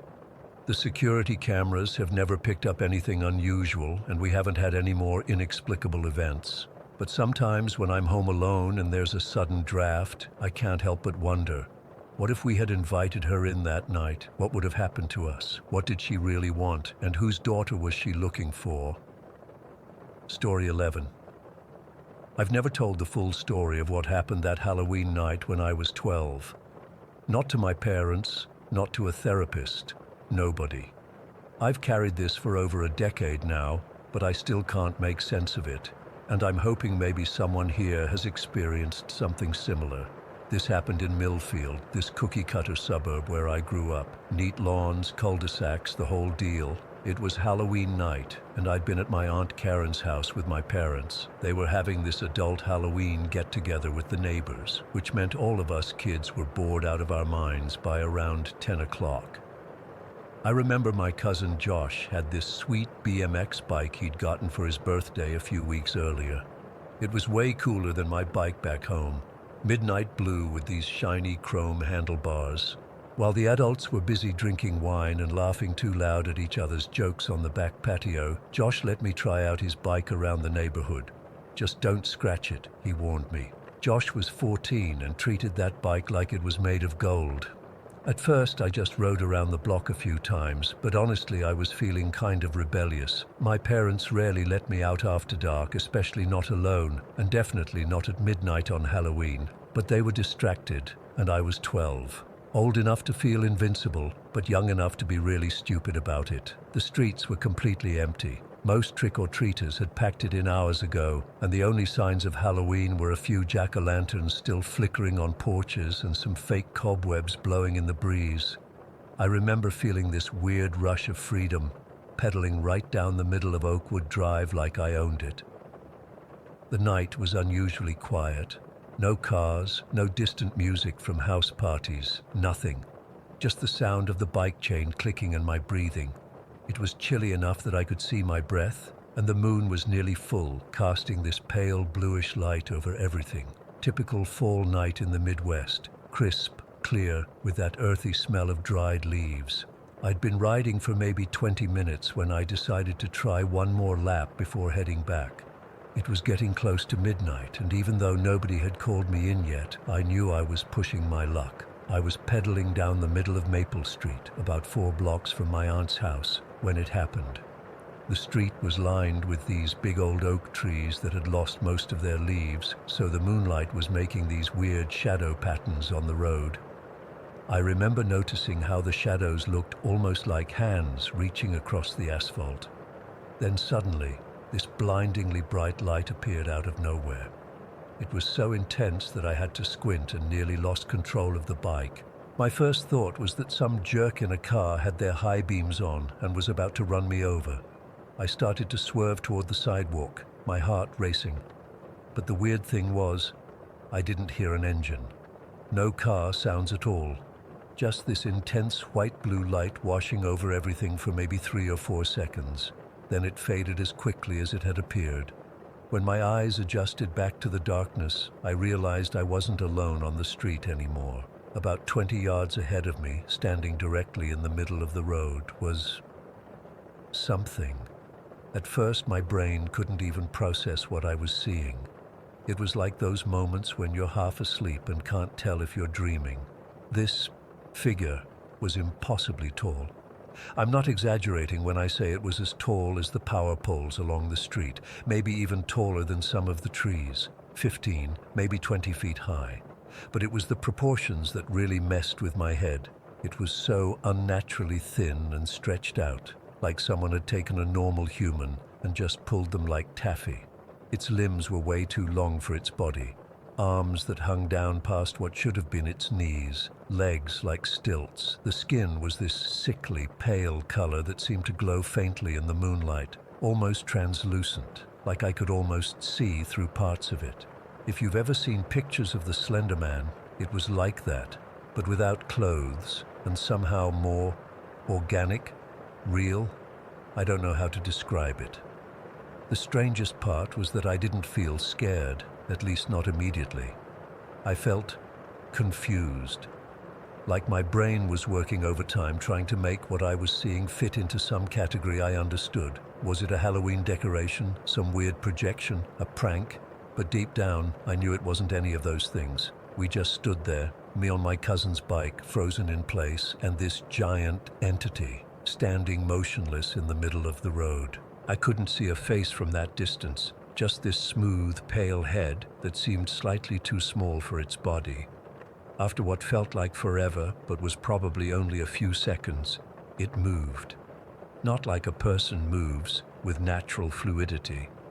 Its movements were stiff and awkward, almost mechanical, like it was figuring out how its joints worked. It took one step toward me, then another, its impossibly long legs covering more distance than should have been possible with each stride. I still couldn't move. My hands were locked on the handlebars, my feet frozen on the pedals. I wasn't breathing. I remember thinking, this isn't happening. This can't be happening. When it was maybe 15 yards away, it suddenly stopped. Then, in this jerky, unnatural motion, it turned 90 degrees to its right, not like a person would turn, pivoting on their feet. It was more like its entire body just reoriented all at once. Then it stepped onto the sidewalk and started walking away from the street. There was this little path there that led down to Willow Creek, this small stream that cuts through the neighborhood. The path wasn't lit at night. It was just this dirt trail that kids used during the day to get to the park on the other side. The giant figure moved down that path, its head nearly touching the tree branches above it, and within seconds it had disappeared into the darkness. The moment it was out of sight, it was like someone had unpaused me. I gasped for air and nearly fell off the bike. My whole body was shaking, and I realized I was drenched in cold sweat. I turned that bike around so fast I nearly wiped out, and I pedaled back to my aunt's house like my life depended on it. The whole way back, I kept looking over my shoulder, convinced that thing was following me. Every shadow made me jump. Every rustle of leaves made my heart skip. I made it back to my aunt's in record time and dropped the bike on her front lawn, not even bothering to use the kickstand. The adults were still on the back patio, laughing and talking like nothing had happened, like the world hadn't just turned upside down. I remember standing in the doorway, watching them, and feeling this bizarre disconnect. How could they be so normal when something so impossible had just happened a few blocks away? My aunt noticed me first. "Tommy, you okay, honey? You look like you've seen a ghost." I opened my mouth to tell them what I'd seen, but then stopped. What would I even say? Hey, I just saw a 20-foot naked giant walking down to Willow Creek. They'd think I was making up stories for attention, or worse, that something was wrong with me, so I lied. I saw a raccoon, I stammered. It surprised me, that's all. "You shouldn't be out riding this late anyway," my mom chimed in, but she was too busy enjoying her adult time to really scold me. "Come inside and get ready for bed." The rest of the night was surprisingly normal. I brushed my teeth, changed into pajamas, and crawled into the pull-out couch in my aunt's living room. But I didn't sleep, not 1 minute. I lay there staring at the ceiling, replaying what I'd seen over and over, trying to convince myself it had been a trick of the light or my imagination. But I knew it wasn't. It was real as the ceiling I was staring at, as real as my racing heart. The next morning, when everyone was having breakfast, I casually asked if anyone had heard anything weird the night before. No one had. Later that day, before we left to go home, I rode Josh's bike back to that spot and walked down the path to the creek. I don't know what I expected to find. Giant footprints, some sign that what I'd seen was real. There was nothing. Over the years, I've tried to rationalize what happened. Maybe it was some elaborate Halloween prank with stilts and makeup. Maybe it was sleep deprivation or my eyes playing tricks on me. I've even wondered if someone slipped something into my soda that night, though that seems unlikely at a family gathering. But none of these explanations feel right. The thing I saw wasn't a person in costume, the way it moved, the proportions, the weird translucent skin. It wasn't human.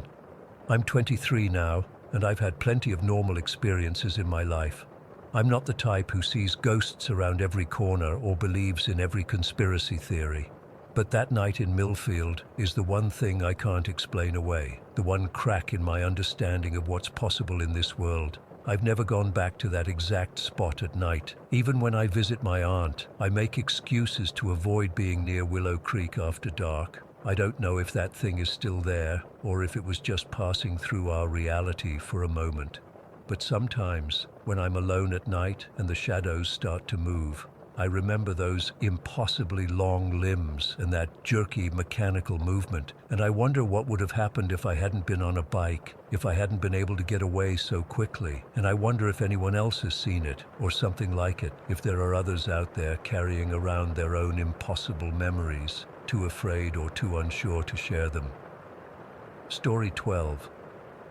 I never believed in the paranormal until I moved into my apartment in Staten Island. I'm a practical guy, raised Catholic but not super religious these days. I work in construction, pay my bills on time, and generally keep my feet firmly planted in reality. But what's been happening in my apartment over the past few months has shaken that reality to its core.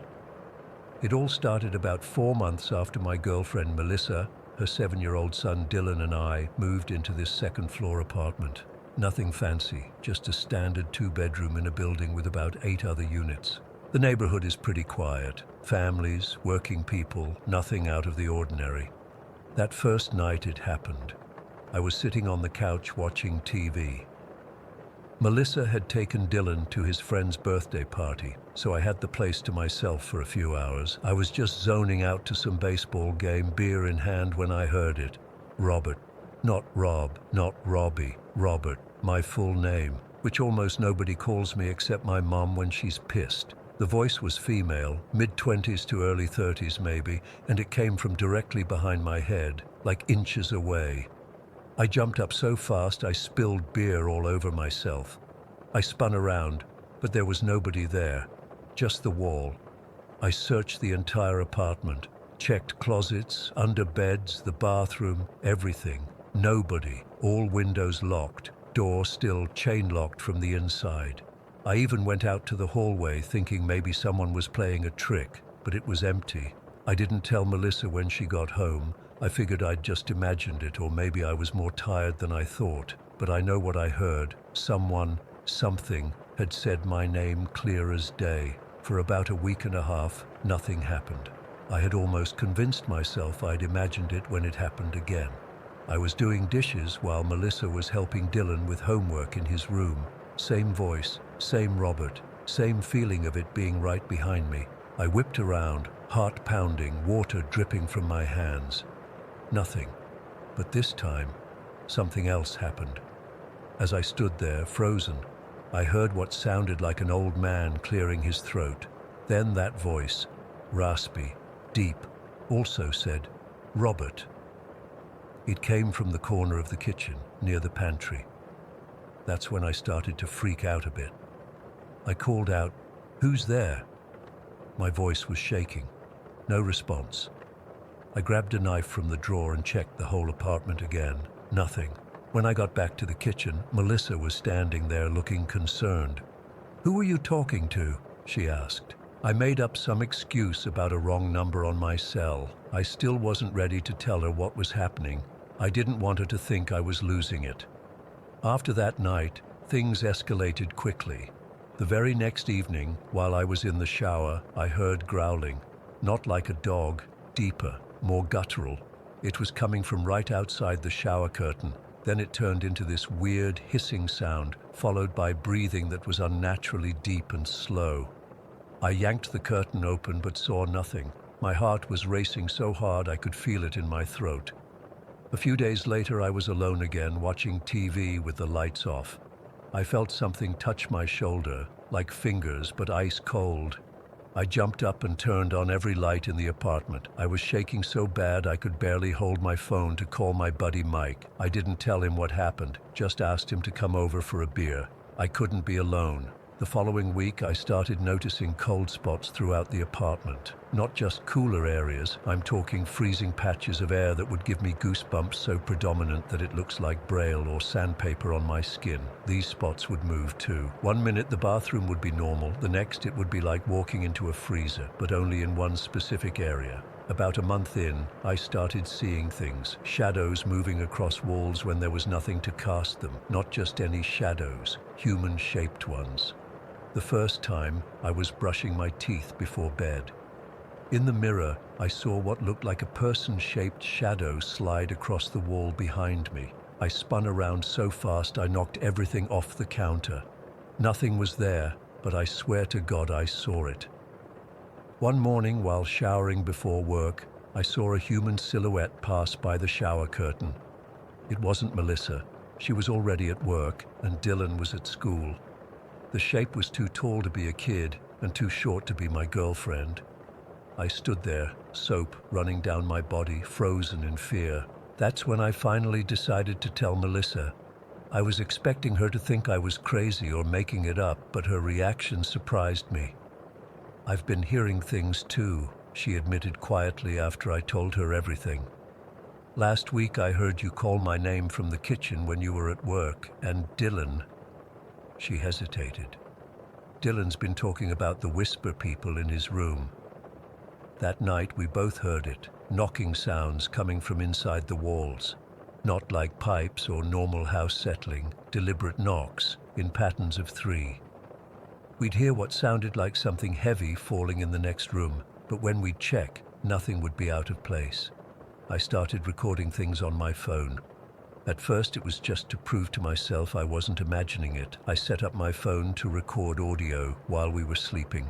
The first recording caught what sounded like a conversation between 2 people, muffled but definitely voices, at 3:17 in the morning when we were all asleep. The second night I recorded, I caught the growling sound. It was even more disturbing on playback, a deep, rumbling snarl that didn't sound like any animal I've ever heard. It lasted for almost 20 seconds. I set up a video camera in the living room one night when we went to bed. The footage showed the living room lamp turning on by itself at 2:43 in the morning. No one was near it. It stayed on for exactly 12 minutes, then switched off.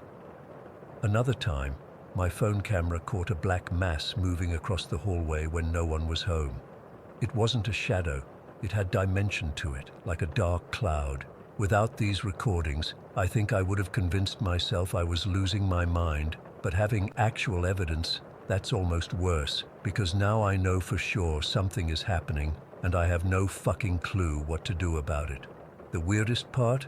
I'm not as scared as I should be. Don't get me wrong. Each new incident makes my heart race and my palms sweat, but it's more startling than terrifying. I jump, I get goosebumps, but then this strange calm settles over me. It's like part of me recognizes whatever this is doesn't mean to harm us, at least I hope not. Last week, I experienced something different. I was in the shower again, seems to be a hot spot for activity. And I heard humming, not creepy humming, it was beautiful. An angelic female voice humming a melody I didn't recognize. It was so clear and so close, it felt like someone was standing right next to me. I actually found myself holding still, listening until it faded away after about 30 seconds. Melissa's getting more freaked out, though. Yesterday, she heard my voice calling her from the bedroom while I was visibly sitting next to her on the couch. The voice was saying, "Come here, I need to show you something." She grabbed my arm so hard she left marks. The activity seems to follow patterns. It's most active between 2 and 4 in the morning. It happens more when I'm alone or when it's just me and Dylan in the apartment. The entities, if that's what they are, seem to know our names and can mimic our voices perfectly. I've tried researching the history of our building. It was built in the 1970s. Nothing special.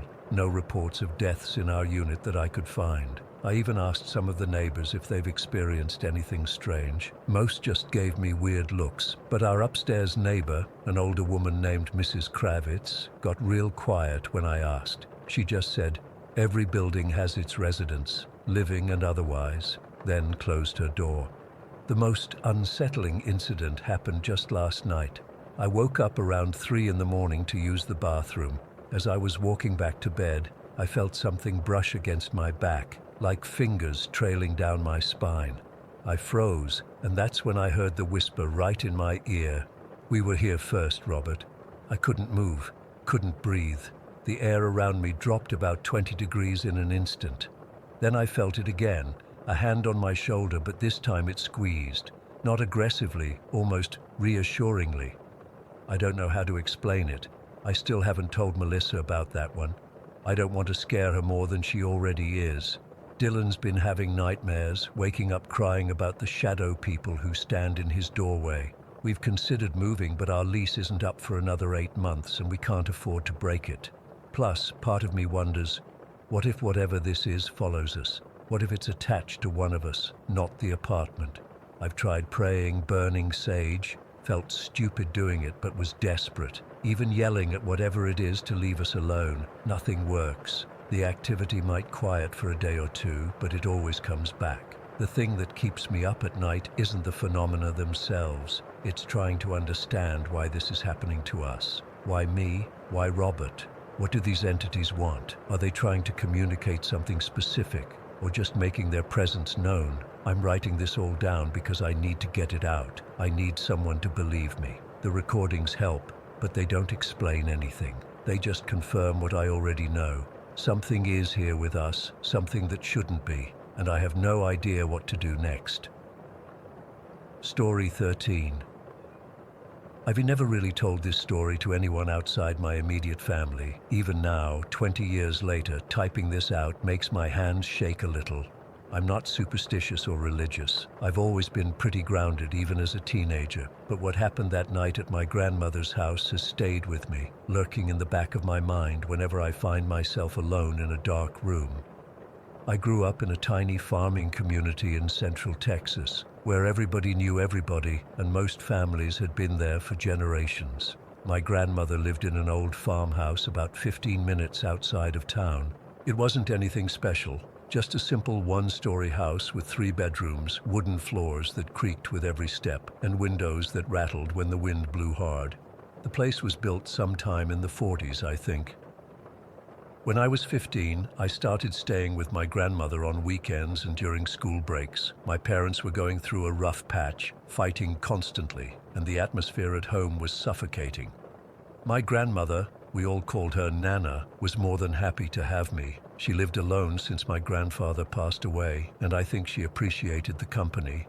I've always had trouble sleeping. Even as a kid, I would lie awake for hours while everyone else in the house was fast asleep. So during those stays at Nana's house, I got to know her nighttime habits pretty well. Every night, like clockwork, she would wake up once, usually around 2 in the morning. I'd hear her bedroom door open, her slippers shuffling across the wooden floor to the bathroom. The pipes would groan as she ran some water, and then she'd sometimes peek into my room before heading back to bed. I found her routine comforting in a way. This particular night happened during summer break when I was 15.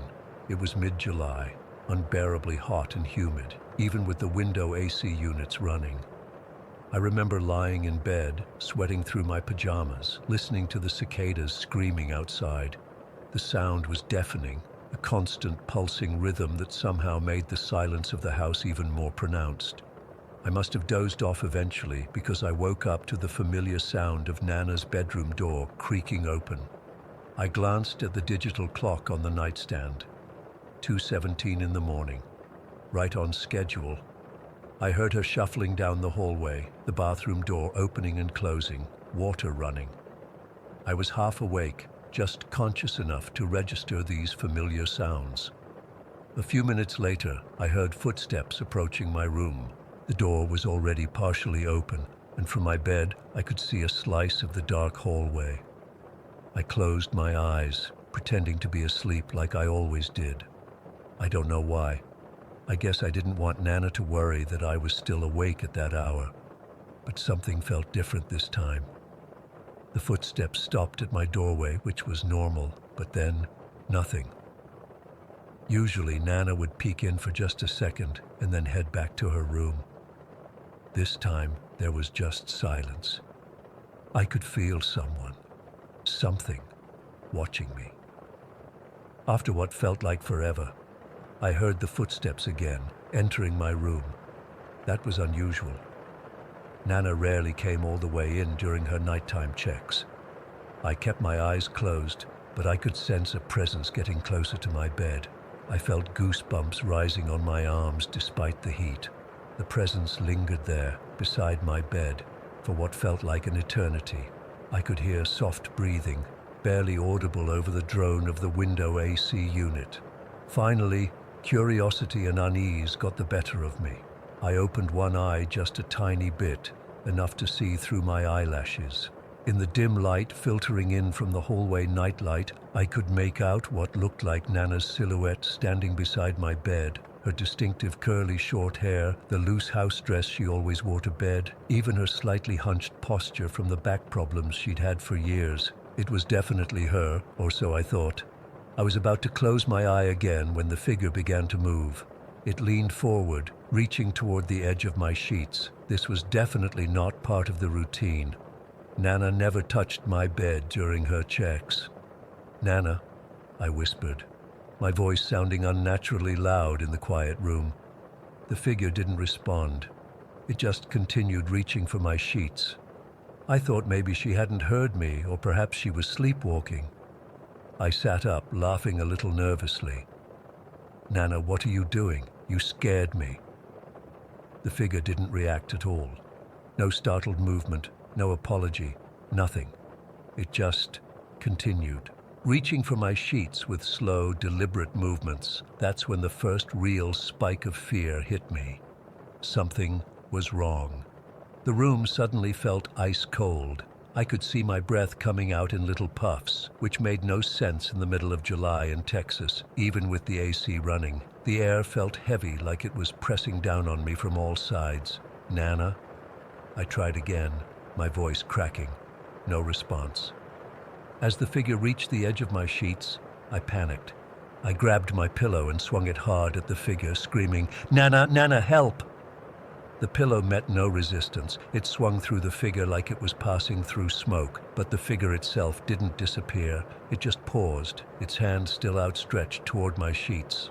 I scrambled backward until my back hit the wall, still clutching the pillow in front of me like a shield. My heart was pounding so hard I thought it might explode, and then I heard it, the sound of snoring coming from Nana's room down the hall. My blood turned to ice. If Nana was in her bedroom snoring, then what was standing next to my bed? As if responding to my realization, the figure began to change. It didn't move or shift. It just sort of faded. Not like it was walking away or disappearing, but like it was losing substance.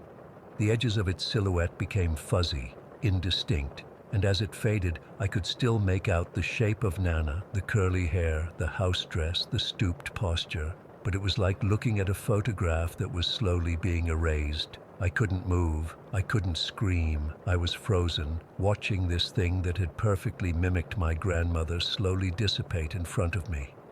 The temperature in the room gradually returned to normal, and the heavy feeling in the air lifted.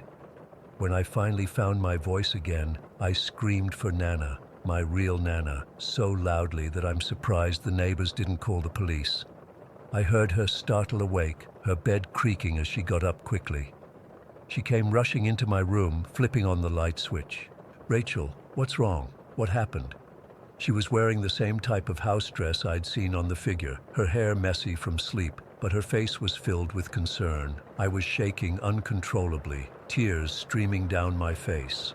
I tried to explain what I'd seen, but the words came out in a jumbled mess. Nana sat on the edge of my bed, putting her arms around me, trying to calm me down. I flinched when she touched me, still terrified by what I'd just experienced. When I finally managed to tell her what had happened, I expected her to dismiss it as a nightmare or my imagination running wild, but she went pale. She didn't say anything for a long moment, just held me tighter. Has this happened before?" I asked her, my voice barely above a whisper. She hesitated, then nodded slowly. "This house, it's been in our family for generations. Sometimes things happen that we can't explain." She told me then about other incidents, objects moving on their own, doors opening and closing, the sound of children laughing when no children were present, but she'd never mentioned seeing figures or anything mimicking a family member. We stayed up the rest of the night with all the lights on, sitting in the living room. Neither of us wanted to go back to our bedrooms. Nana made hot chocolate, and we talked about normal things. School, my friends, her garden, anything to avoid discussing what had happened. The next day, in the harsh light of morning, I tried to convince myself that it had been a dream or some kind of sleep paralysis. But I knew deep down that it wasn't. What I'd seen was real, or as real as something like that can be. We never directly talked about it again, Nana and I, but after that night, she started keeping a nightlight on in my room, and she began checking on me multiple times throughout the night, always making sure to speak to me so I'd know it was really her. The most disturbing part, the thing that still keeps me up at night sometimes, is wondering what would have happened if I hadn't woken up fully. If I hadn't swung that pillow, what was that thing reaching for? What did it want from me? Was it the spirit of someone who'd once lived in that house, a mother or grandmother looking for a child? Or was it something darker, something that had learned to mimic my grandmother's appearance and movements to gain my trust? I stayed with Nana many times after that night, but I never saw the figure again. Nana passed away when I was in college and the house was sold. I've often wondered if the new owners have experienced anything similar, if they've woken up in the middle of the night to find a figure standing beside their bed, reaching for their sheets. I still have trouble sleeping. Every time I hear a floorboard creak or a door open in the night, a part of me freezes, wondering if I'll look up to see someone standing there, someone who looks familiar but isn't who they appear to be. And I wonder what would happen if, this time, I didn't wake up in time to stop them from reaching me. Story. I've been debating whether to share this for months. I'm still not sure if writing it down will help or just make it feel more real again, but I need to tell someone who might understand, because my friends think I'm either making it up or had some kind of mental break.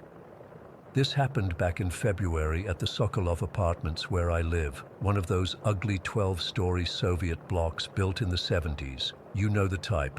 Concrete, everything. Tiny windows, those cheap metal mailboxes in the lobby that always get jammed.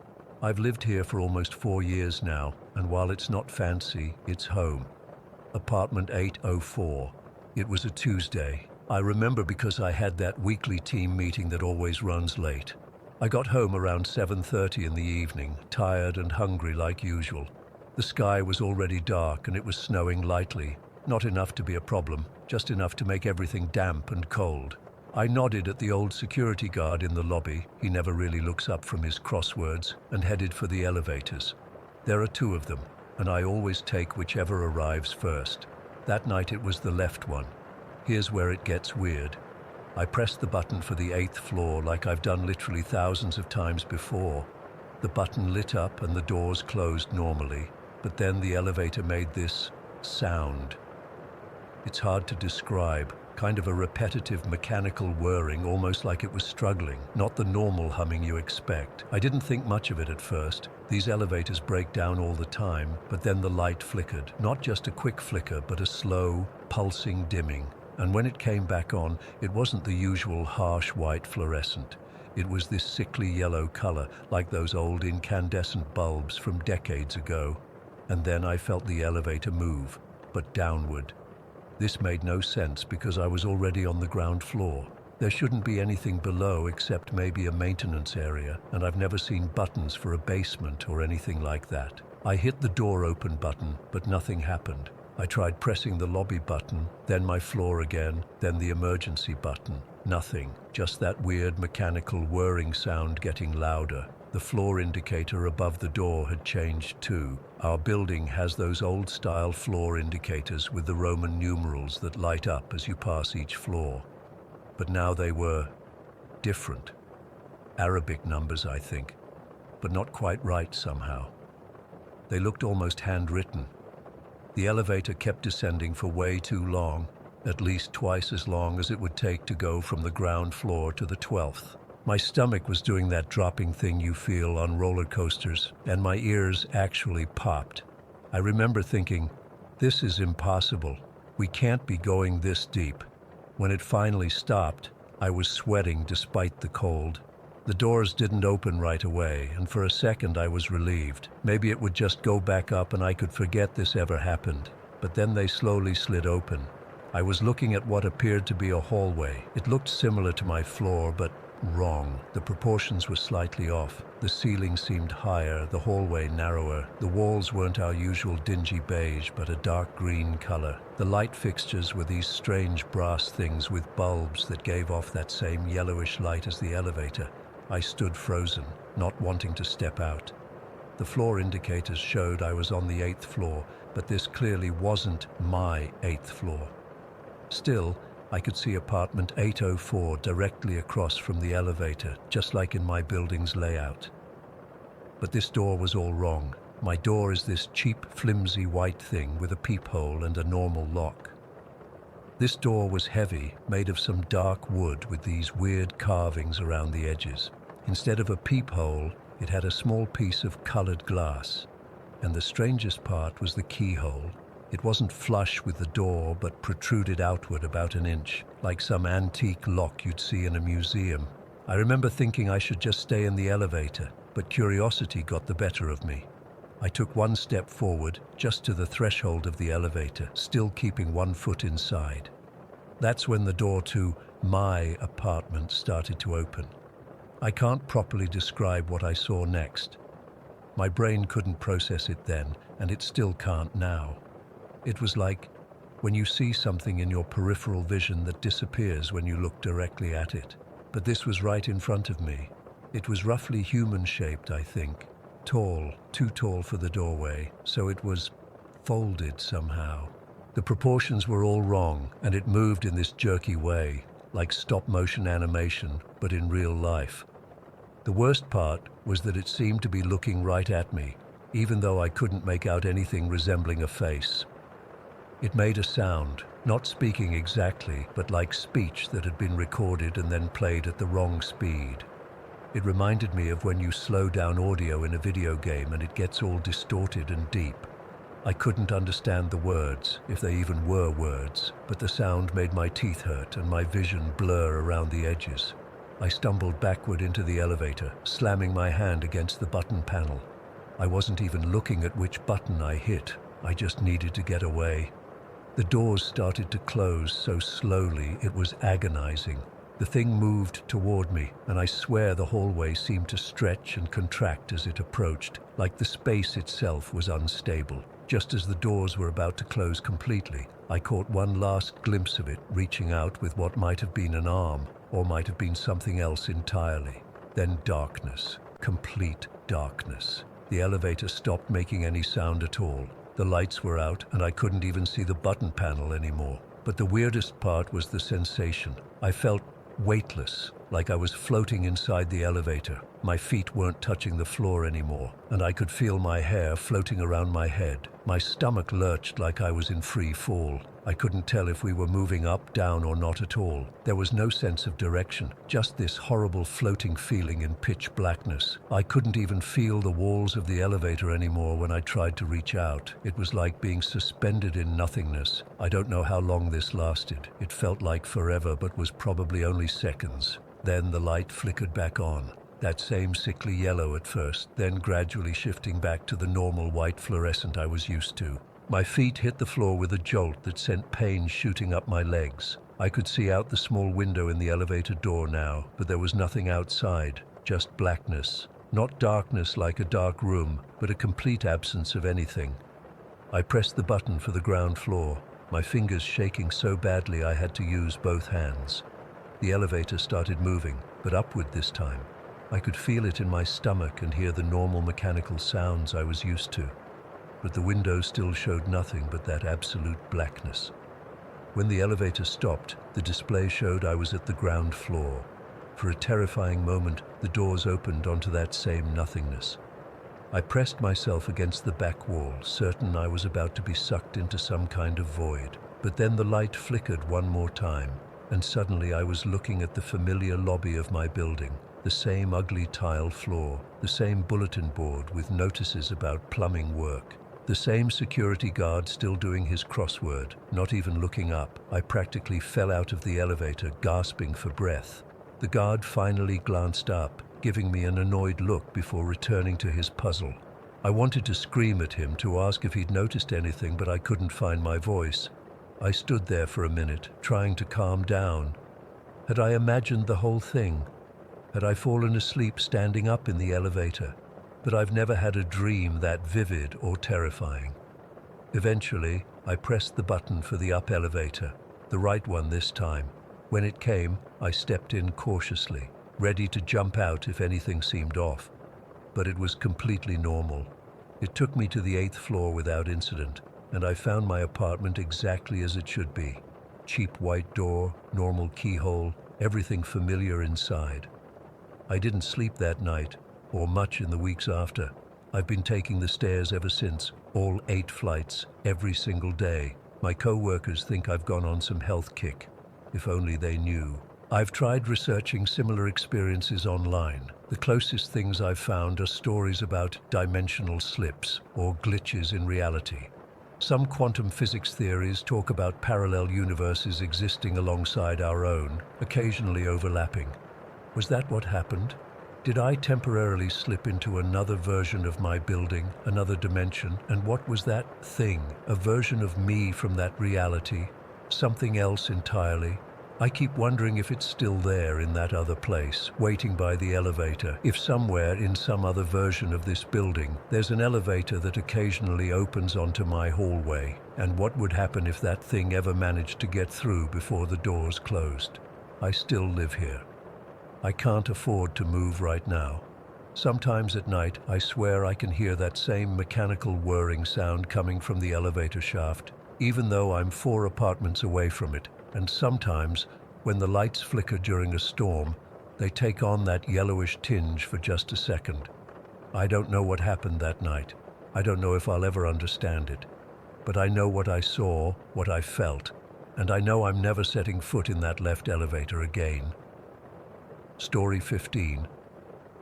I still can't believe I'm writing this down, but I need to get it out of my system.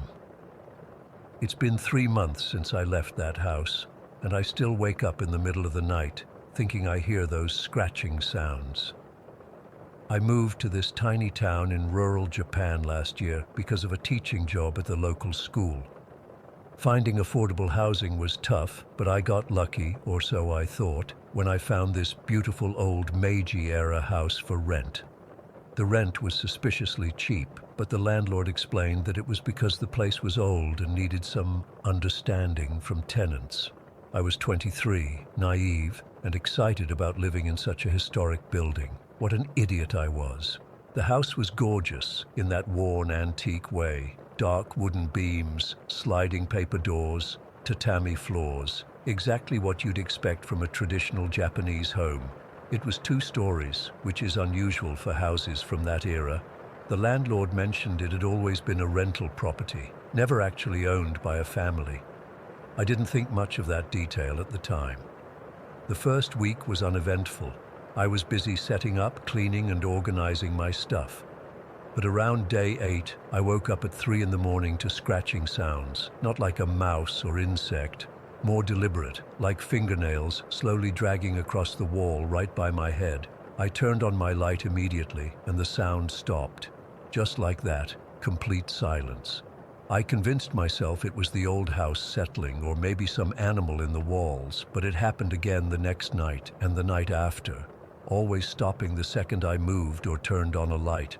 My friend Yui came to visit about 2 weeks after I moved in. She stayed overnight, and we were up late watching movies on my laptop. Around 1 in the morning, we both heard it, bang, like someone had slammed the bathroom door shut with full force. We both froze. "Do you have neighbors?" Yui whispered. "No, the nearest house is about 50 meters away." We checked the bathroom. The door was wide open, everything untouched. We checked every door and window in the house. Nothing was disturbed. We barely slept that night. After Yui left, I started noticing more things. The upstairs was always uncomfortably warm, even when the downstairs was freezing. There were 2 rooms upstairs I naturally avoided without really knowing why. One was a storage room with boxes left by previous tenants. The landlord said I could use it for storage, but to leave their stuff alone. And another empty room that just felt wrong. One night, I was lying in bed scrolling through my phone when I heard the scratching again. I was fed up, scared, and annoyed all at once. On impulse, I knocked 3 times on the wall. Knock, knock, knock. I waited, heart pounding. Then knock, knock, knock. Clear as day, from the exact spot where I'd heard the scratching. I bolted upright, turned on every light in my room, and stayed awake until sunrise. I told myself it was an echo, the house settling, anything but what it actually was. A few days later, I was doing laundry upstairs. The washing machine was in this weird little alcove next to the storage room. I was sorting clothes when I felt that distinctive upstairs warmth intensify around me. Then I heard it. A woman's voice, speaking Japanese, right in my ear. It wasn't clear enough to make out the words, but it was definitely a voice. definitely female and definitely Japanese. I spun around, but of course no one was there. I abandoned my laundry and ran downstairs. The most terrifying incident happened about a month after I moved in. I woke up just as the sun was rising to someone banging on my bedroom window. Not knocking, banging, like they were trying to break in. My bedroom was on the first floor, so it was possible someone could reach the window, but it was loud enough to make the glass rattle. I sat up, frozen in fear. The banging continued. I finally gathered the courage to look, expecting to see at least a shadow of whoever was there. Nothing. No shadow, no figure, nothing blocking the early morning light. But the banging continued for another 10 seconds before stopping abruptly. I called Yui that day and begged her to come over. I couldn't take it anymore. She agreed to help me clean the house thoroughly, thinking maybe there was some practical explanation. She brought sage, even though it's not traditionally Japanese, and some of Fuda talismans from a local shrine. The day she came over, we discovered a cockroach problem in one of the kitchen cabinets. We spent hours cleaning, and I was grateful for the distraction of a normal, explainable problem. After dealing with the kitchen, Yui insisted we go upstairs. "I need to see what's up there," she said. "You've been avoiding it." I hadn't told her about the upstairs rooms or how I avoided them, so her comment sent chills down my spine. The moment we reached the top of the stairs, Yui froze. She's always been sensitive to spiritual stuff, something I used to tease her about. "Mika," she whispered, "there's something here." "What do you mean?" I asked, even though I knew exactly what she meant. "In those 2 rooms." She pointed to the storage room and the empty room I'd been avoiding. "Something doesn't want us here." Against my better judgment, we decided to check out the storage room first. It was filled with cardboard boxes, old furniture covered in sheets, and a few framed pictures leaning against the wall. As soon as we started looking through the boxes, we heard it, a loud rattling sound from the corner of the room. We both turned to see an old mirror that had been facing the wall slowly turn about 45 degrees toward us. Not all the way, just enough to make it clear this was deliberate. Yui grabbed my arm so hard it left marks. "Let's check the other room," she said, her voice shaking. The moment we approached the door to the empty room, a low, rumbling noise started. It wasn't coming from the floor or walls. It seemed to come from the air itself. When I put my hand on the door handle, the rumbling grew louder, almost aggressive. I pushed the door open anyway. The room was completely empty except for a single light bulb hanging from the ceiling. The rumbling stopped the moment the door was fully open, replaced by absolute silence. The kind of silence that feels heavier than noise. "Something died in here," Yui said suddenly. "Or something happened that left a mark." We closed the door and went back downstairs. That night, the scratching was louder than ever. Yui suggested we try to communicate. "If we're going to live with it, we might as well know what it wants," she said. "Live with it? I'm not staying here." "You can't break your lease, right? You said you're stuck for at least 6 months. She was right. I couldn't afford to lose my deposit, and finding another place in this small town would be nearly impossible. So we did something incredibly stupid. We sat in the middle of my living room and asked whatever was in the house to communicate with us. Nothing happened for several minutes.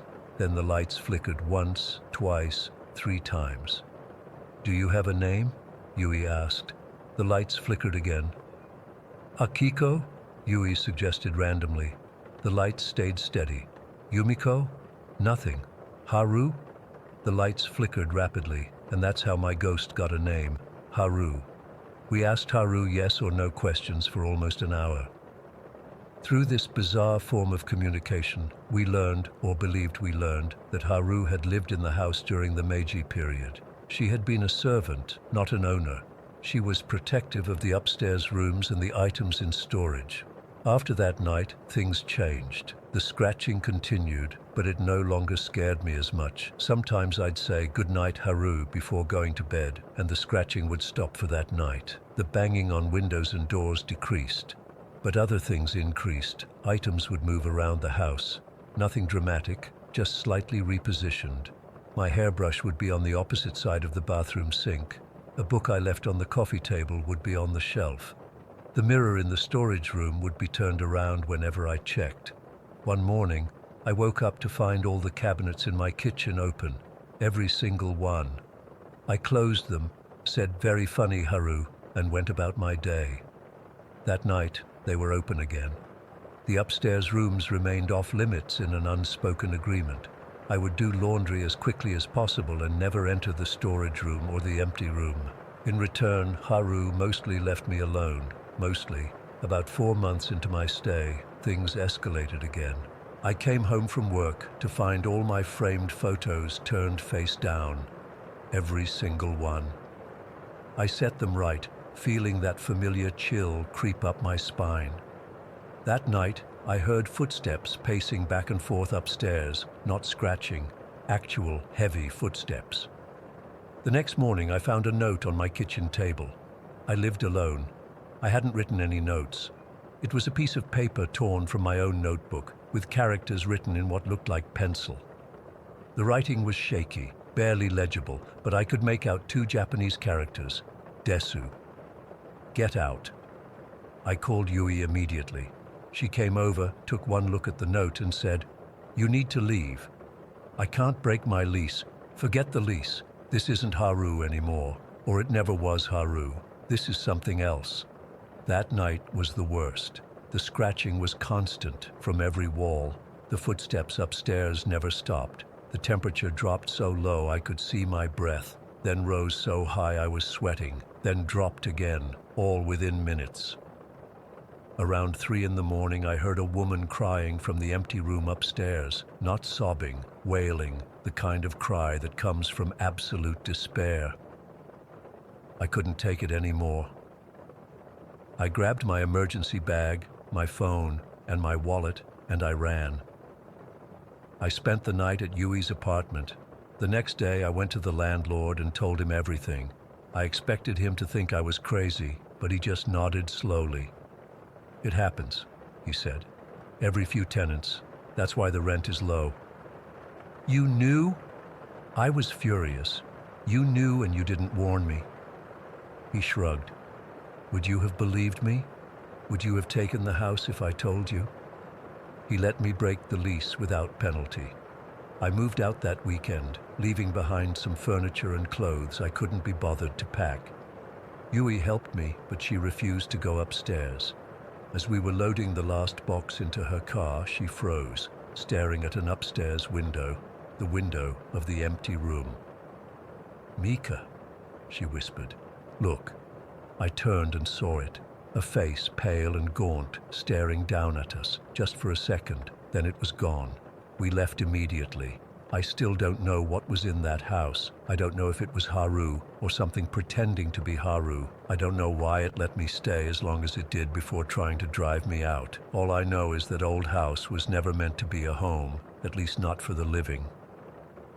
Story 16. I've never told anyone outside my immediate family about this. Even now, at 22, I get goosebumps thinking about it.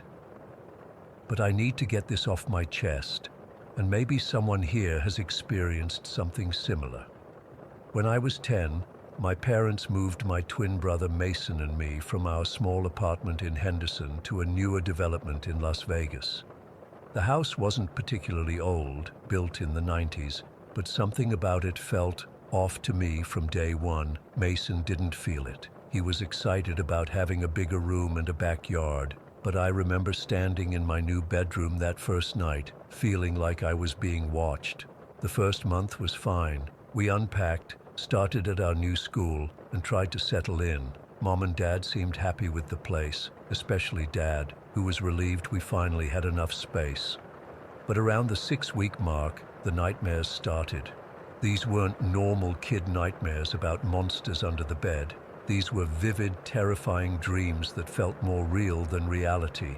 In the first one, I was lying in my bed, exactly as I had fallen asleep, when I noticed my closet door slowly opening. A hand, wrinkled with long fingers and dirt under the nails, gripped the edge of the door. I couldn't move, couldn't scream. I just watched as something began to emerge from the darkness. I woke up screaming that night, my pajamas soaked with sweat. Mom came running and sat with me until I calmed down. She said it was just a bad dream, probably from the stress of moving.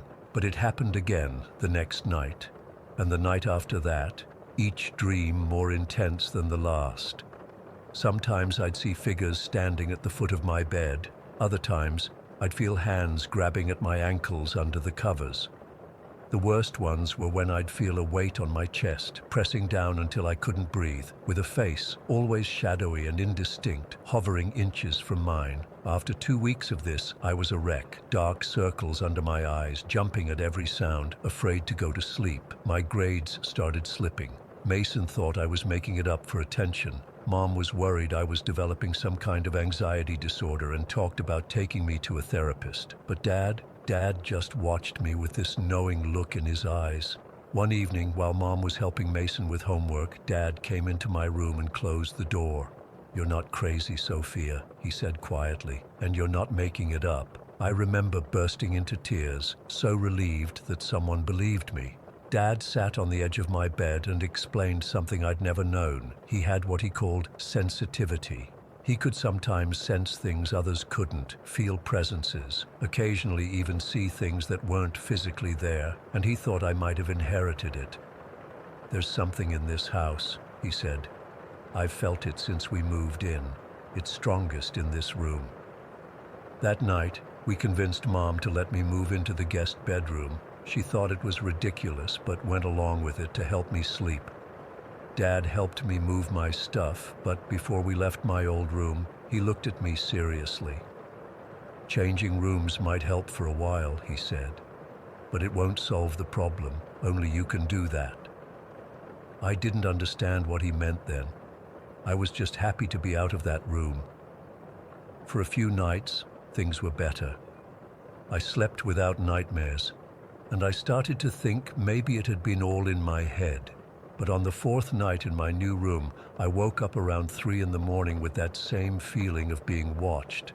I lay perfectly still, afraid to open my eyes, but when I finally did, I saw it.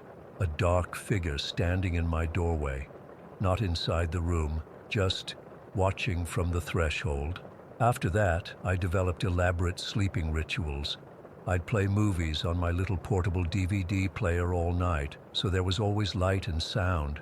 I kept the bathroom light on and the door cracked. I slept facing away from my bedroom door, so I wouldn't see if anything was there. It helped a little, but the nightmares continued. Less frequent, but more intense when they came. The breaking point came when I was 11, almost a year after we'd moved in. I woke up screaming so loudly that our neighbors called the police, thinking someone was being murdered. I couldn't even explain what I'd seen in the nightmare, just that there had been a man, old and angry, standing over me, reaching for my throat. After that, my parents let me move into the den downstairs, converting it into a bedroom for me. It was the farthest point from my original room, and whatever was happening seemed to stop. For 6 years, I slept soundly. I almost convinced myself it had been childhood imagination. Almost. When I turned 17, the dreams came back. Not the same ones. These were different. I dreamed of forests, dense with trees I'd never seen in the Nevada desert. In these dreams, I'd walk through the woods, always feeling like I was being followed. I'd catch glimpses of people hidden among the trees, watching me. They never approached, just observed with solemn expressions. These dreams weren't as terrifying as my childhood nightmares, just unsettling. I didn't tell anyone about them. I figured they were stress dreams from college applications and senior year pressure. Until the night everything changed. I was having one of the forest dreams, walking through the trees, feeling eyes on me. But this time, something was different. The forest was silent. No birds, no wind through leaves, just absolute stillness. I reached a clearing and stopped, somehow knowing I shouldn't go further. That's when I felt a hand grab my ankle. I looked down and saw fingers, weathered, brown, with dirt under the nails, wrapped around my leg. Before I could scream, I felt myself being pulled, dragged across the clearing toward the darkness beyond. I woke up with a gasp, But the sensation didn't stop. Something was pulling me, dragging me down toward the foot of my bed. This wasn't sleep paralysis. I could move, and I kicked and thrashed, grabbing my headboard to stop myself from being pulled further. In the dim glow of my nightlight, I saw him, an elderly man with deeply lined skin and long gray hair in braids. He wore what looked like buckskin clothing, adorned with beads. His eyes were fixed on mine as he pulled my ankle with surprising strength. I remembered what my dad had told me years ago. Only you can solve this. In a voice shaking with terror but somehow firm, I said, "Stop, let go of me. You need to leave me alone." To my shock, he released my ankle. He didn't disappear, though. He stood at the foot of my bed, watching me with eyes that seemed both angry and sad. I didn't sleep the rest of that night. I kept my lights on and my door locked, watching him as he watched me. He never approached again, just stood there until dawn broke and he faded away. The next night he was back, and the next, always standing, watching, never speaking or approaching. After a week of this, I broke down and told my dad everything. Dad wasn't surprised. He admitted he'd been sensing a stronger presence in the house lately, but didn't want to frighten me by bringing it up. He asked if the spirit had tried to communicate, and when I said no, he suggested something that terrified me. Ask him what he wants. That night, when the old man appeared, I gathered all my courage. "Why are you here?" I asked, my voice barely above a whisper. "What do you want from me?" He studied me for a long moment before speaking, his voice like dry leaves rustling. "This is my land. You don't belong here." The next day, Dad and I researched the history of our neighborhood. The development had been built in the 90s on what was previously empty desert land. According to official records, no Native American tribes had lived in this specific area for centuries, but the old man's connection to the land was obviously strong enough to keep him here. Over the next few weeks, I had more conversations with him. I learned he wasn't trying to harm me. He'd been trying to get my attention all those years ago because he sensed I could see him. The nightmares had been his clumsy attempts at communication, amplified by my fear. Dad suggested we try to establish boundaries. The spirit could remain. It was his land after all, but he needed to stop frightening us. To our surprise, he agreed. From then on, I would occasionally see him in different parts of the house, but he no longer appeared at the foot of my bed or in my dreams. As I got older, my own sensitivity grew stronger. I began seeing other spirits throughout the house, brief glimpses of people going about daily activities from another time. They never interacted with me the way the old man did. They were more like echoes, repeating the same patterns over and over. I'm in college now, living in a dorm. But whenever I visit home, I see him, sometimes sitting in our backyard, looking out at the desert beyond our fence, sometimes standing in the corner of the living room while we watch TV. He's part of our household in a strange way, an unwelcome homeowner who was here long before us and will remain long after we're gone. Last time I was home for spring break, I found myself alone in the house one afternoon. I felt his presence and turned to see him standing by the sliding glass door. "Why do you stay?" I asked him. He looked at me with those ancient eyes and said simply, "Where else would I go? The land remembers even when people forget. I still don't know if he's really the spirit of someone who once lived here or something else entirely, some kind of energy or consciousness tied to the land itself. But I've learned to coexist with him and the others I sometimes glimpse. Sometimes I wonder if I should be afraid, but I'm not anymore. What terrifies me is the thought that there are things like this happening all around us, all the time, that most people never perceive. How many spirits watch us from doorways while we sleep, waiting for someone who can finally see them?" Story 17. I never believed in ghosts, not even a little bit. I was the person who'd roll my eyes when friends would talk about feeling a presence or seeing shadows move, but that was before I moved into that house in Everbrook. Now, I don't know what to believe anymore. After my divorce 3 years ago, it was amicable, thankfully. I decided I needed a fresh start. My ex kept telling me to buy a condo since I'm absolutely terrible with yard work. Like, I've killed every plant I've ever owned. But I had this dream of living on the water, waking up to that view every morning, having coffee while watching the river flow by. So I ignored his advice and started house hunting. That's when I found it, this old Victorian on the river. It was bank-owned and had been sitting empty for a while. The price was slightly over my budget, but not by much, and waterfront property in Everbrook doesn't come cheap. When my realtor first took me to see it, I should have turned around and walked right out. The place was a disaster. The previous owners had clearly been alcoholics. There were 3 separate bars throughout the house, one in the living room, one in the basement, and one in what should have been the dining room. And get this, they still had alcohol stocked in them, bottles everywhere, some opened, some not.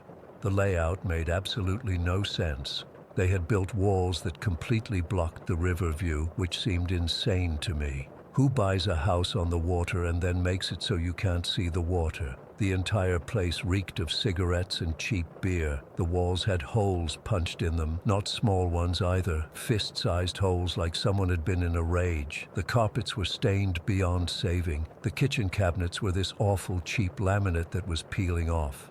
The bathrooms, God, I don't even want to remember the bathrooms. Black mold everywhere. But despite all that, I could see the potential. The structure itself was sound. The location was perfect. And I kept thinking about that view. If I just tore down those ridiculous walls, I'd have a panoramic view of the river. The property also included this detached garage with what the realtor called a man cave above it. It was this strange little apartment-like space that looked like it hadn't been touched since the 70s. Orange shag carpet, wood paneling, the works. The garage itself was in even worse shape than the house, with a dirt floor and walls that leaned at concerning angles. I knew it would be a money pit, but I bought it anyway. Call it foolishness or optimism, probably both. The first 3 months were just renovation work. I didn't even move in. I had contractors tear down those view-blocking walls, rip out all the carpeting, gut the bathrooms, and redo the kitchen. I couldn't afford to do everything at once, so I focused on making it livable. The garage renovation would have to wait. When I finally moved in, that's when things started getting weird. At first it was small stuff. I'd put my keys down somewhere and they'd vanish, only to reappear weeks later in places I know I checked multiple times. I started to think I was losing my mind. Then objects I didn't own began appearing. Old-fashioned things. A silver hairbrush with most of its bristles missing. A tarnished pocket watch that didn't work. A child's wooden top. Then came the lights. I'd be sitting in the living room at night, all the lights off except maybe a small lamp, and I'd see these orbs of light, not like flashlight beams or car headlights reflecting. These were perfect spheres of light that would appear, hover for a moment, and then disappear. The first time I saw one, I convinced myself it was a reflection from something outside. By the 5th time, I couldn't explain them away anymore. The knocking was what really started to freak me out. The walls would knock, not creak or settle, but knock, like someone was rapping their knuckles against them from the inside. It mostly happened when I was having an argument with someone on the phone or when my daughter and I would bicker. 3 distinct knocks, always when tempers were rising. Bizarrely, when my boyfriend, who's now my husband, would come over and we'd be intimate, the walls would make this low thudding sound, almost like someone was giving their approval. I know how that sounds, but it's what happened. We'd joke nervously about the house being a pervert, but it was genuinely unsettling. The worst incident with my daughter happened about 6 months after we moved in. She was 12 at the time and going through that preteen phase where everything is dramatic. She was having a meltdown about something trivial. I think it was about not being allowed to get TikTok, and she was in her room screaming and crying. Suddenly she went dead silent. When I went to check on her, she was white as a sheet. "Mom," she whispered. Someone just said, "Shut your mouth, little lady," right in my ear. We slept in the same bed that night, and I almost called a realtor the next day. But then nothing happened for weeks, and I convinced myself she'd imagined it.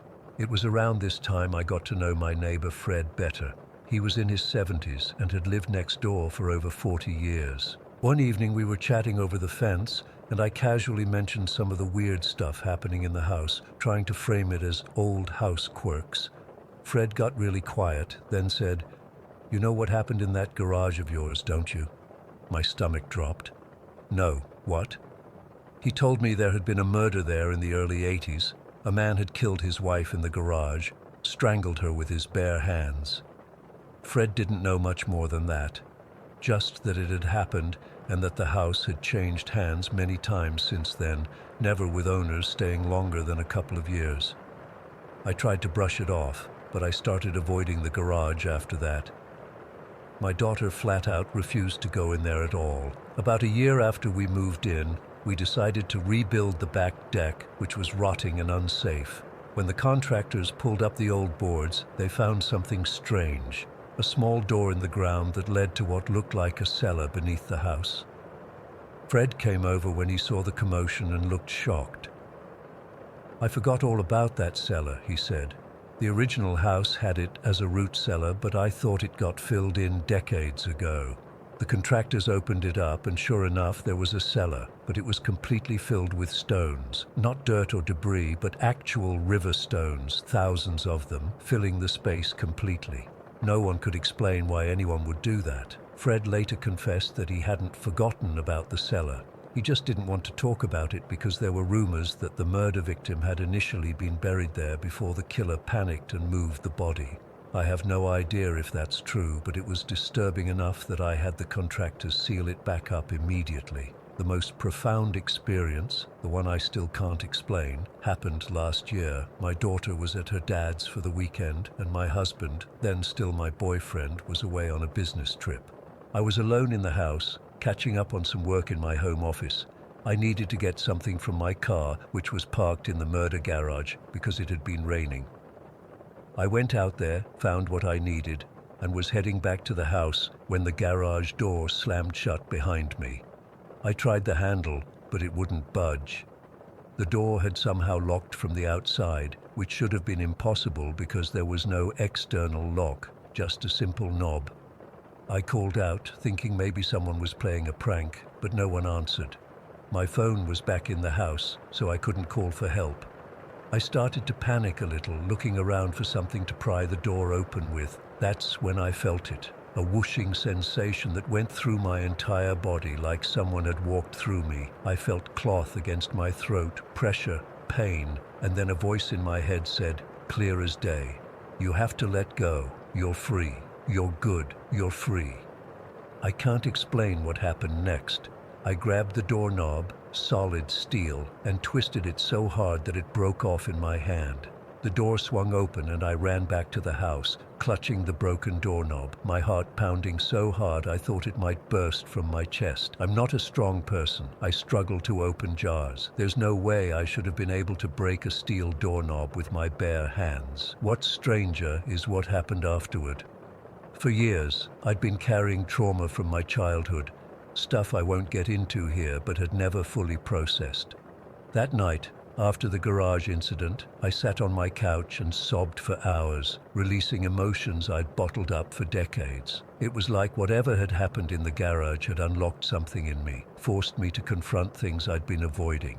In the days that followed, I felt lighter somehow, more at peace. The weird occurrences in the house decreased significantly after that night. I started referring to whatever entity was there as old man, and sometimes I'd even talk to him, thanking him for looking out for us, asking him to please not scare my daughter anymore. Maybe it's strange, but I've come to believe that the spirit or energy or whatever it is actually has our best interests at heart. The knocking when arguments happen feels like someone trying to stop conflict. The objects that appear feel like gifts. Even the voice my daughter heard, maybe it was just trying to help in its own way. Fred came by about 6 months ago and dropped another bombshell. The man who committed the murder in my garage. He was supposedly abused by his alcoholic father as a child and had severe mental health issues that were never treated. I can't help but wonder if the old man is him, trying to make amends, or perhaps his victim, trying to protect us from suffering the same fate. I still live in the house. The renovations are mostly complete now and it's beautiful. Nothing like the disaster I purchased 3 years ago. The garage has been torn down and rebuilt, though sometimes I still feel uneasy in there. I don't know if I believe in ghosts now. I just know that something happened in that garage that I can't explain. Something that knew what I needed better than I did myself. Something that gave me the strength, literally and figuratively, to break free. I still don't know if he was trying to help me or hurt me that day, but I'm grateful either way. Story 18. I never believed in ghosts. Not when I was a kid, not as a teenager, and definitely not when I first arrived at Westfield University last fall. My parents raised me to be practical. Dad's an engineer, and Mom's a high school science teacher. They taught me that there's always a logical explanation for things that go bump in the night. Wind, old pipes, branches against windows, whatever. So, when I got my dorm assignment for Blackwell Hall, you know, the creepy brick building from the 1800s with the weird gargoyles on the corners, I just laughed when other freshmen told me it was haunted. Every college has some building with ghost stories. It's practically a requirement. My roommate Tyler wasn't as dismissive. He'd grown up near campus and knew all the local legends. Dude, Blackwell isn't just any haunted dorm, he told me while we were moving in our stuff that first day. This place has the most documented paranormal activity on campus. Even professors won't come in here after dark. I remember rolling my eyes while struggling with my mini fridge. Yeah. Well, documented by who? The Westfield Ghost Hunters Club? Tyler just shrugged. Mark all you want, Brandon. You'll see.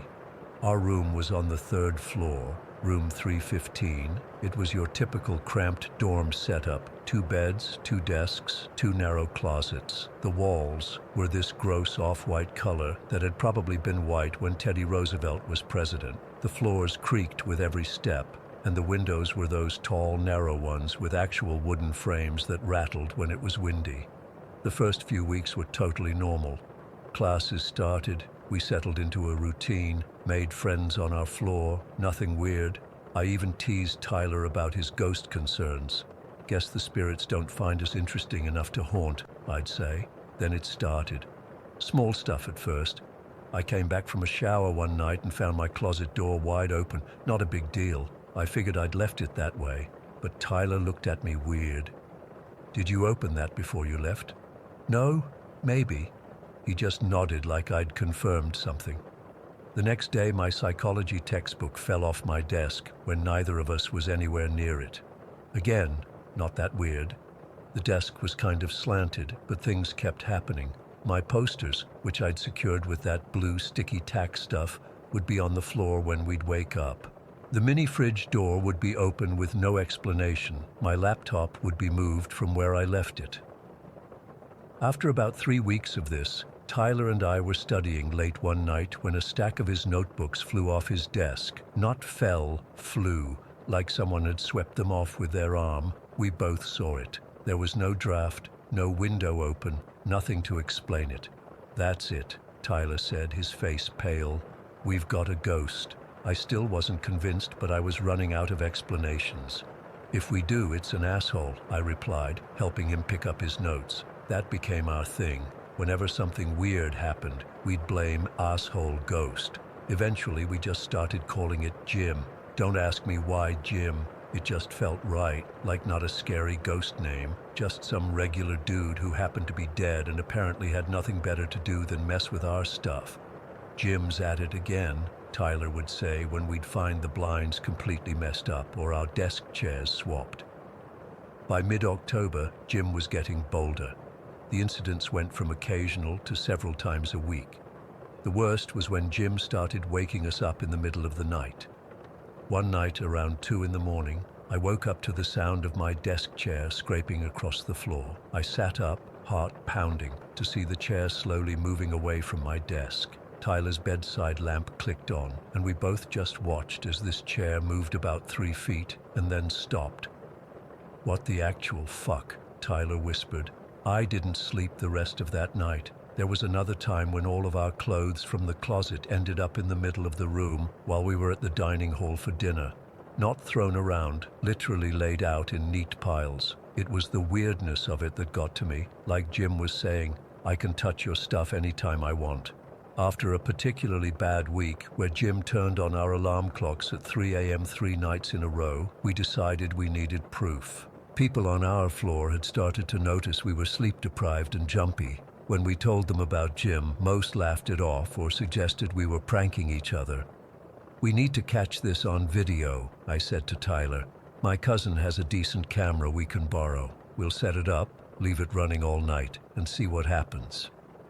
My cousin dropped off his camera that weekend, one of those nice ones that could record for hours. We set it up on Tyler's dresser, where it had a view of the entire room. We made sure it was fully charged and had enough memory, then we hit record before going to bed. Nothing happened that night. Not a single thing moved. Jim was apparently camera shy. Maybe it was just a fluke, Tyler suggested the next morning as we reviewed the completely uneventful footage. But the same thing happened the next night, and the next. For an entire week, we recorded our room, and for an entire week, Jim didn't make a peep. No moved objects, no strange noises. Nothing.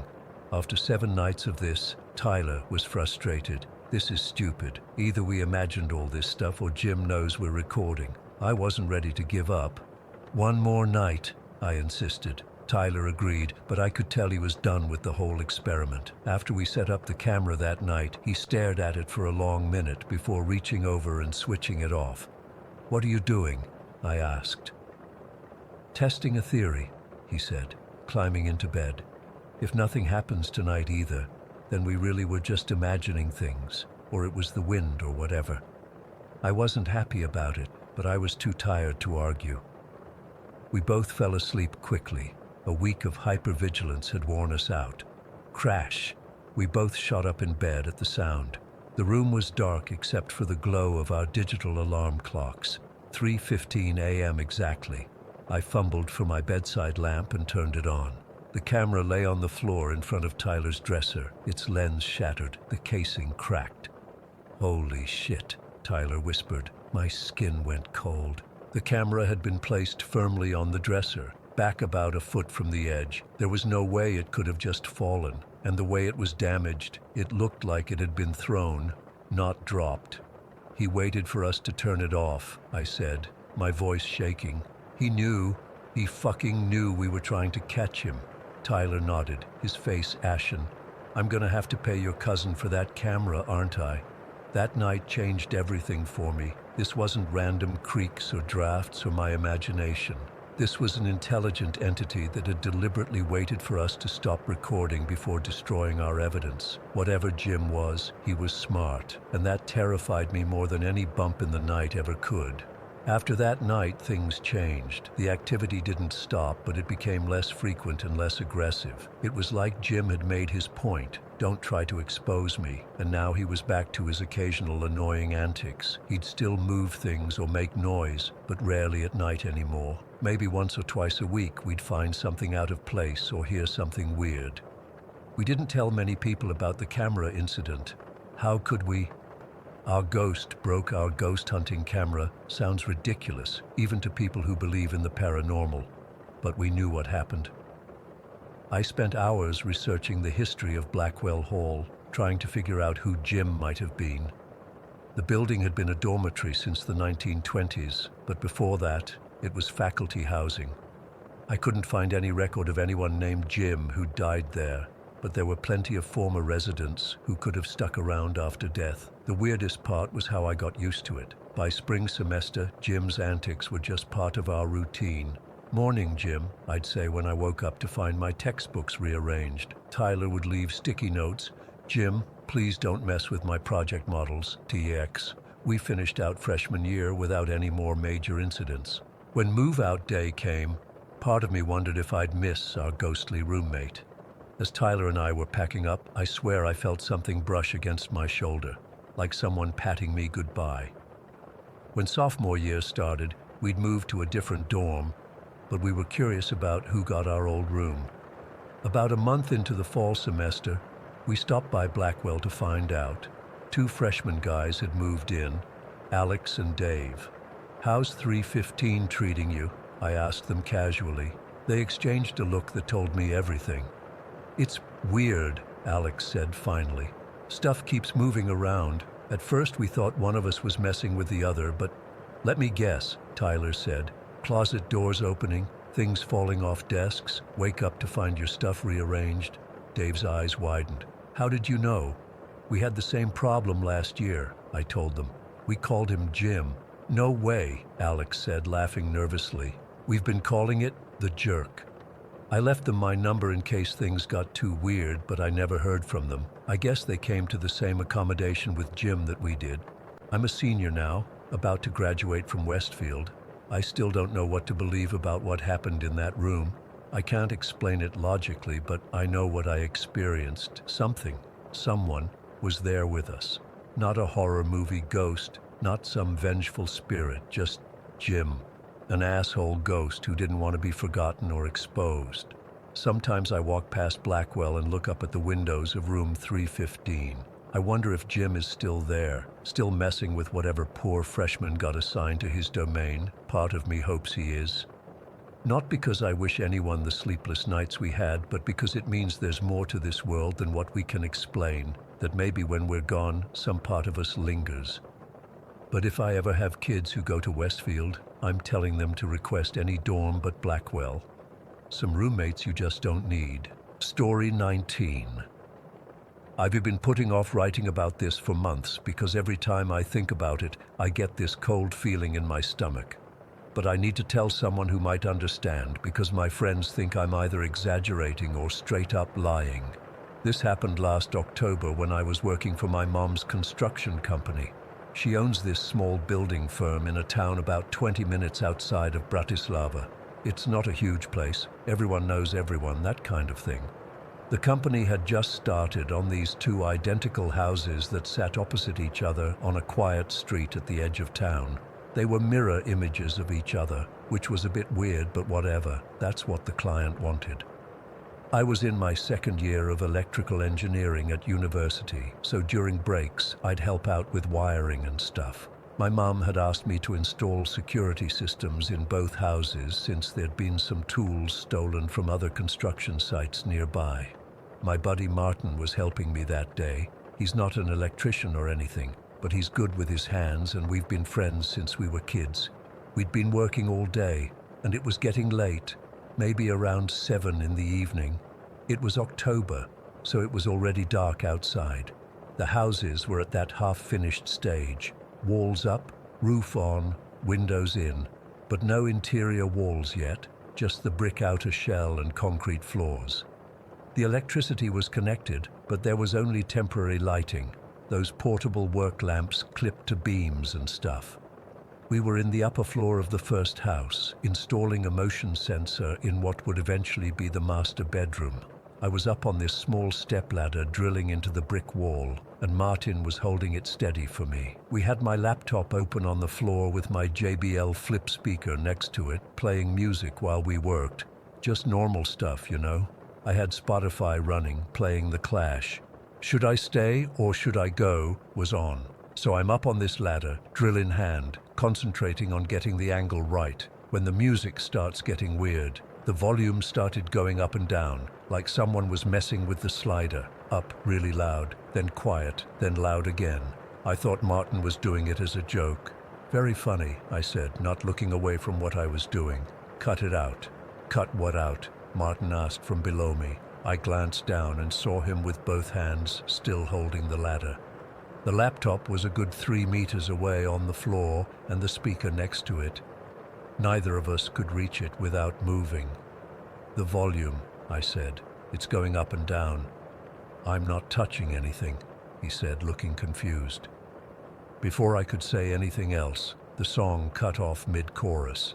There was maybe a 2-second pause, and then some random rock song I didn't recognize started playing. I definitely didn't have it in my playlist. Did you connect to my speaker? I asked Martin. No, my phone's in my pocket, he said, and I could see he was telling the truth. I figured it must be some weird Spotify glitch.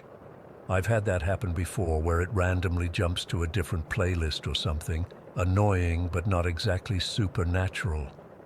Whatever, I said, turning back to the drilling. Let me just finish this.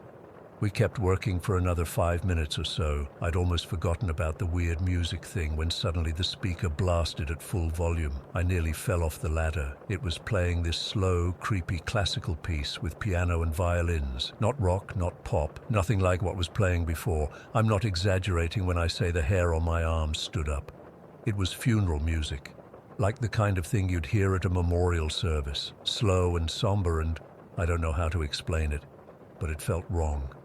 Especially at max volume in this empty, half-built house with just temporary lights casting weird shadows everywhere. Martin literally jumped. "What the fuck?" he shouted. "Turn that off." I climbed down from the ladder and went over to my laptop. The screen showed Apple Music was open, not Spotify, and it was playing something called Memoir Number 2. I don't have Apple Music. I've never used it. I don't even have it installed on my laptop as far as I knew. "This is weird," I said, trying to sound calm even though my heart was racing. I closed Apple Music, opened Spotify again, and put on my regular playlist. The familiar sound of The Killers started playing, and I felt a bit better. "Probably just some weird software thing," I said, not really believing it. "Let's get this finished so we can go." Martin nodded, but I could tell he was freaked out. We went back to the ladder and I climbed up again. I got maybe 30 seconds of work done before the music cut out again. The funeral music came back, even louder this time. The same slow, creepy piece. "Okay, this is bullshit," I said, climbing down again.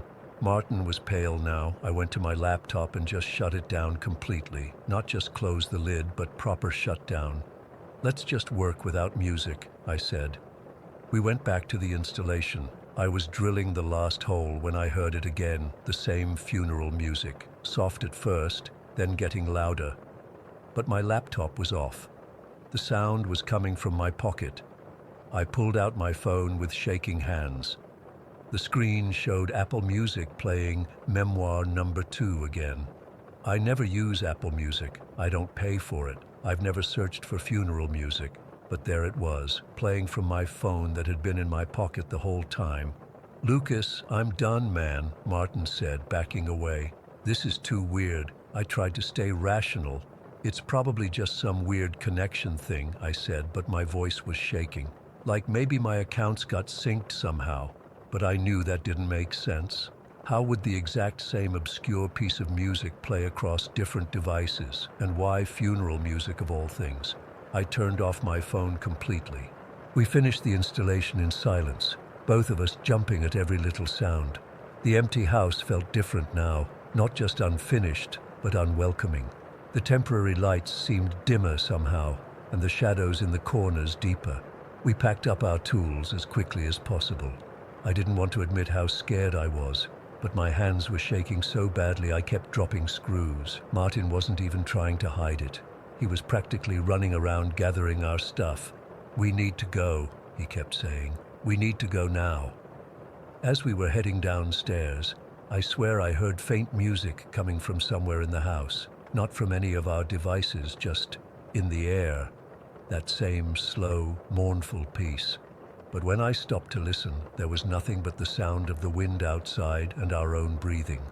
We locked up the house and practically ran to the bus stop. It was around 8:30 by then, completely dark, with just a few streetlights on that quiet road.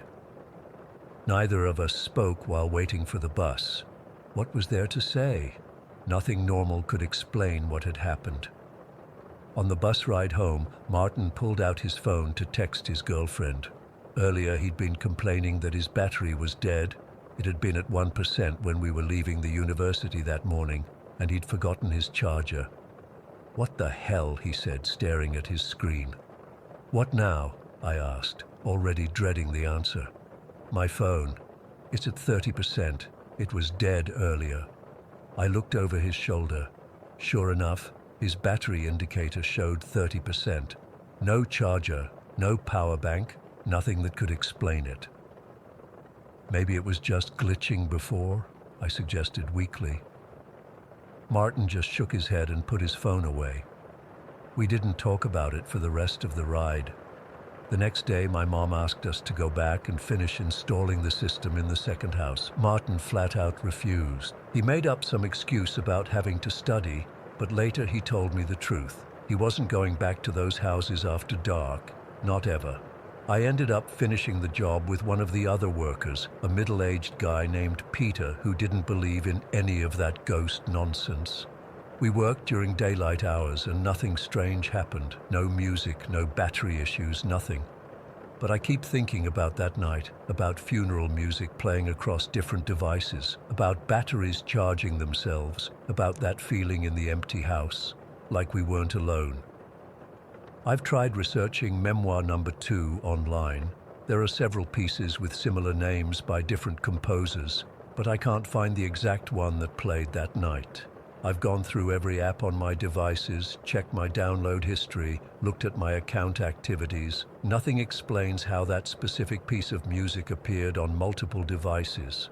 My mom's company finished those houses 2 months ago. The families that bought them moved in last month. I drive by sometimes just to look. They seem normal now. Lights in the windows, cars in the driveways, kids' bikes on the lawn, but I always drive by during the day. Martin and I don't talk about what happened. When we hang out and the conversation gets anywhere near that night, he changes the subject. But sometimes I catch him looking at his phone with this weird expression, especially when the battery gets low. I still help my mum with installations sometimes, but I never work after sunset anymore, and I never play music at construction sites. I don't care if the other workers think I'm strange. Some warnings you just don't ignore. What freaks me out the most isn't even the music or the battery thing. It's the title, Memoir Number 2. Like it's a memory. Like it's something that already happened, or something that's going to happen. A memoir of what? For who? I still don't have an explanation for any of it. I'm writing this with my headphones on, in silence, because I'm scared that if I play any music at all, that slow, mournful piece will somehow find its way back to me. And this time, I'm afraid it might bring something else with it. Story 20. I'm still trying to process what happened last month. It's been weeks since I quit that job, and I still wake up at 3 in the morning, drenched in sweat. I've always been the type of guy who can feel things others can't. My mom called it being sensitive, but I never made a big deal about it. It's just how I've always been. I can walk into a room and tell you if something bad happened there. It's like this pressure behind my eyes or this heaviness in my chest. I've learned to live with it. I've been working construction for almost 7 years now. Good money, especially in Southern California, where the rich folks are always renovating something. This particular job was in Palos Verdes, one of those fancy beachfront communities where houses start at a couple million. Beautiful views, perfect weather, you know the type. The house itself wasn't anything special, just another single-story ranch style from the 70s that the new owners wanted gutted. They were some tech couple who bought it as an investment property. Nice enough people who basically handed us the keys and said, "Make it nice," before disappearing back to their primary residence. My partner on this job was Kevin. We'd worked together on a few projects before, but we weren't exactly friends. He was a skilled worker, but always had these wireless headphones on, blasting music all day. It annoyed me sometimes, but hey, everyone's got their quirks. The moment I walked into that house on our first day, I felt it, that familiar tightness in my chest, like someone was sitting on it. The air felt thick, almost sticky. The house had been vacant for months, but it didn't feel empty, if that makes any sense. "You feel that?" I asked Kevin as we walked through the living room. He just shrugged, already putting his headphones on. "It's just musty. Place needs some air." We started in the garage, taking it down to the studs. Pretty straightforward demo work. The first couple hours went fine, but then I started hearing things. At first, it was just light tapping sounds from somewhere inside the house. I figured it might be pipes or the house settling, but it had a rhythm to it that felt intentional. By lunchtime, the knocking had gotten louder. Kevin didn't seem to notice anything with his music blasting, but I couldn't ignore it. During our break, I walked through the house, trying to find the source. The knocking would stop when I entered a room, then start up again somewhere else, like whatever was making the noise was staying just out of sight. "House has good bones," Kevin said when I came back to the garage. "Should be an easy flip." I just nodded and got back to work. I didn't want to sound crazy by telling him I thought the house was playing games with me. As the afternoon wore on, the weird stuff escalated. I kept seeing movement in my peripheral vision. Quick, dark shapes darting around corners or ducking behind walls. Every time I turned to look, nothing was there. I was starting to get seriously freaked out, but I kept working. This was a good-paying job, and I needed the money. Around 4 in the afternoon, I swear I heard someone whisper my name. I was alone in the kitchen, measuring for new cabinets, when I heard it clear as day. "Marcus."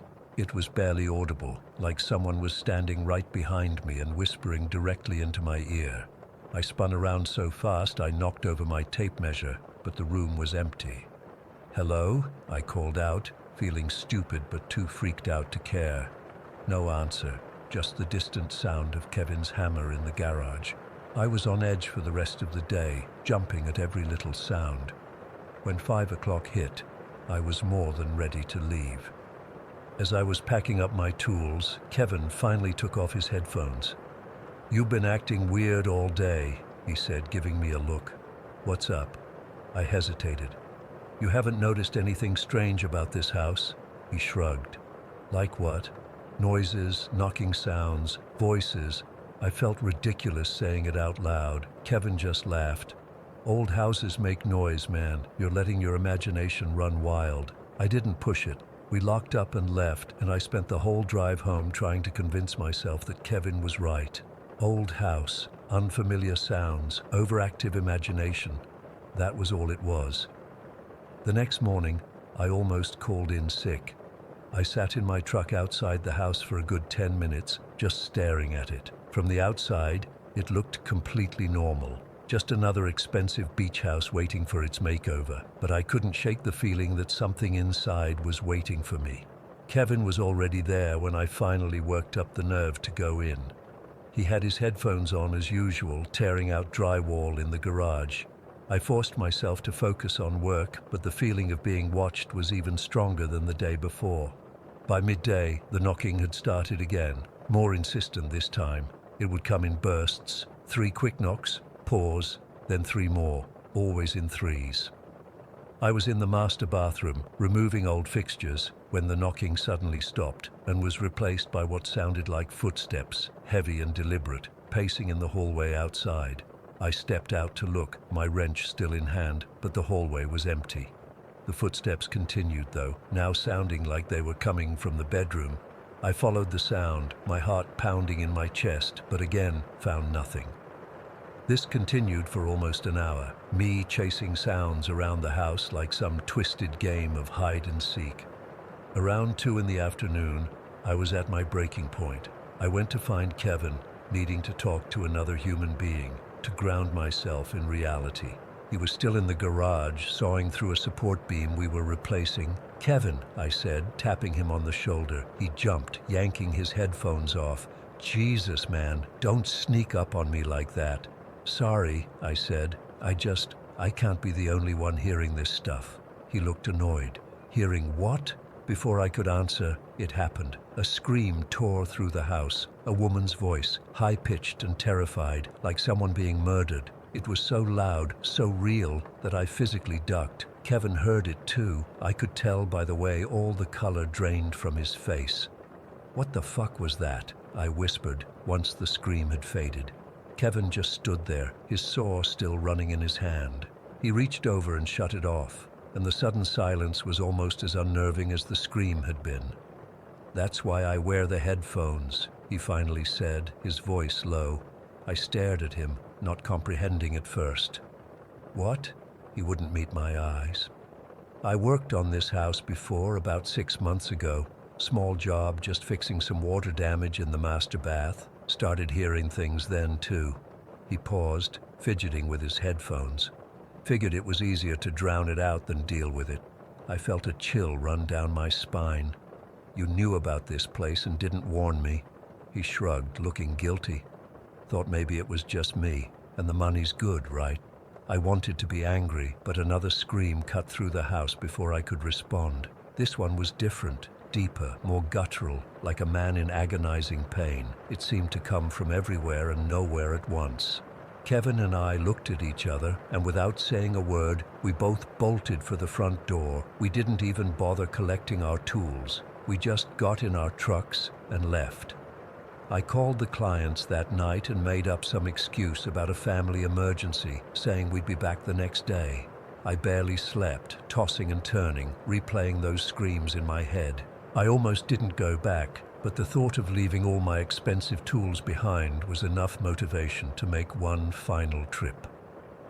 Kevin and I met in the driveway the next morning, neither of us eager to go inside. The house looked peaceful in the morning light, but that sense of wrongness was still there, like a bad smell you can't quite place. "Let's just grab our stuff and get out," Kevin said, not bothering with his headphones for once. I nodded, and we cautiously entered through the front door. What we found inside stopped us in our tracks. Every single one of my tools, saws, drills, hammers, screwdrivers, everything, had been flung across the garage floor. My toolbox was upside down, its contents scattered. Some tools had been thrown with such force that they were embedded in the drywall. "What the hell?" Kevin whispered. I checked the windows, all still boarded up with inch-thick plywood, each secured with dozens of screws. The doors had been locked, the security system armed. Nothing was stolen, just violently scattered. "Someone broke in," Kevin said, but we both knew that wasn't true. There was no sign of forced entry. And why would a thief break in just to throw tools around? As I was gathering my things, trying to work as quickly as possible, I noticed something that made my blood run cold. On the wall, barely visible behind where my toolbox had been, was a dark stain. It looked old, like someone had tried to clean it but couldn't quite get it all. I touched it. It felt tacky and smelled metallic. Blood. I don't remember much about leaving that house. I just know I stuffed my tools into my truck haphazardly and got out of there. I called the clients later that day and quit, made up some excuse about another job offering more money. I think they were confused, but I didn't care. Kevin and I haven't spoken since. I heard through the grapevine that he finished the job with another partner, but I couldn't bring myself to ask him about it. I've worked in dozens of houses over the years, and I've felt things in many of them. I believe homes remember. They absorb energy from the people who live in them, the good and the bad. Some houses hold on to trauma like a sponge holds water.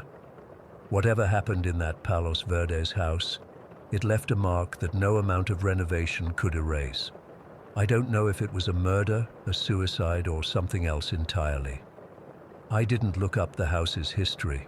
Honestly, I don't want to know.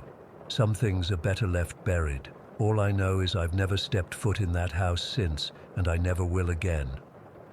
Some jobs aren't worth any amount of money. Story 21.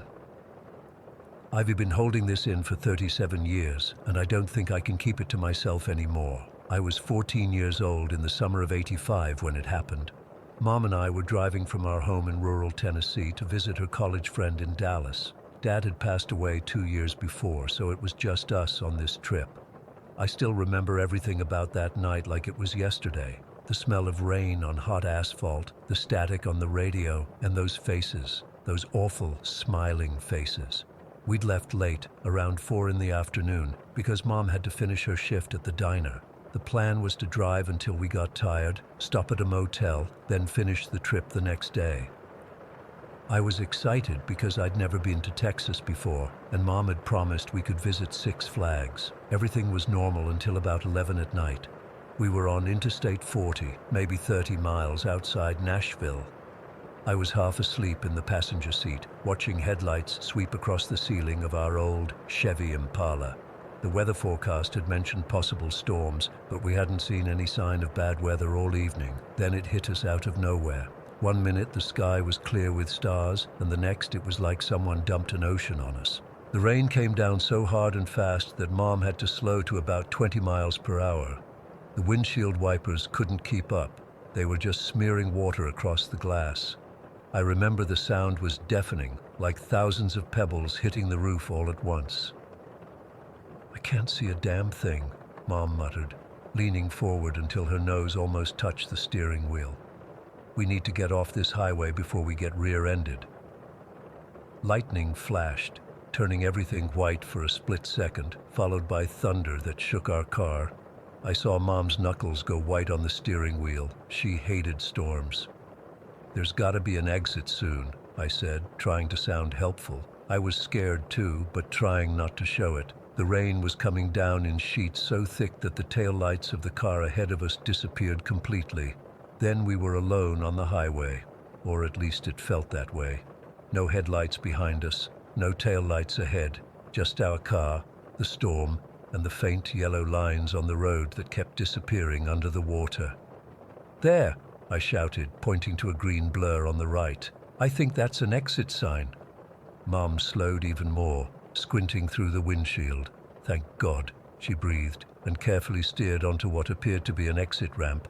As we climbed the ramp, the strangest thing happened. The rain suddenly lessened, not completely, but enough that we could see again. At the top of the ramp, there was no sign telling us which exit we'd taken or what was available.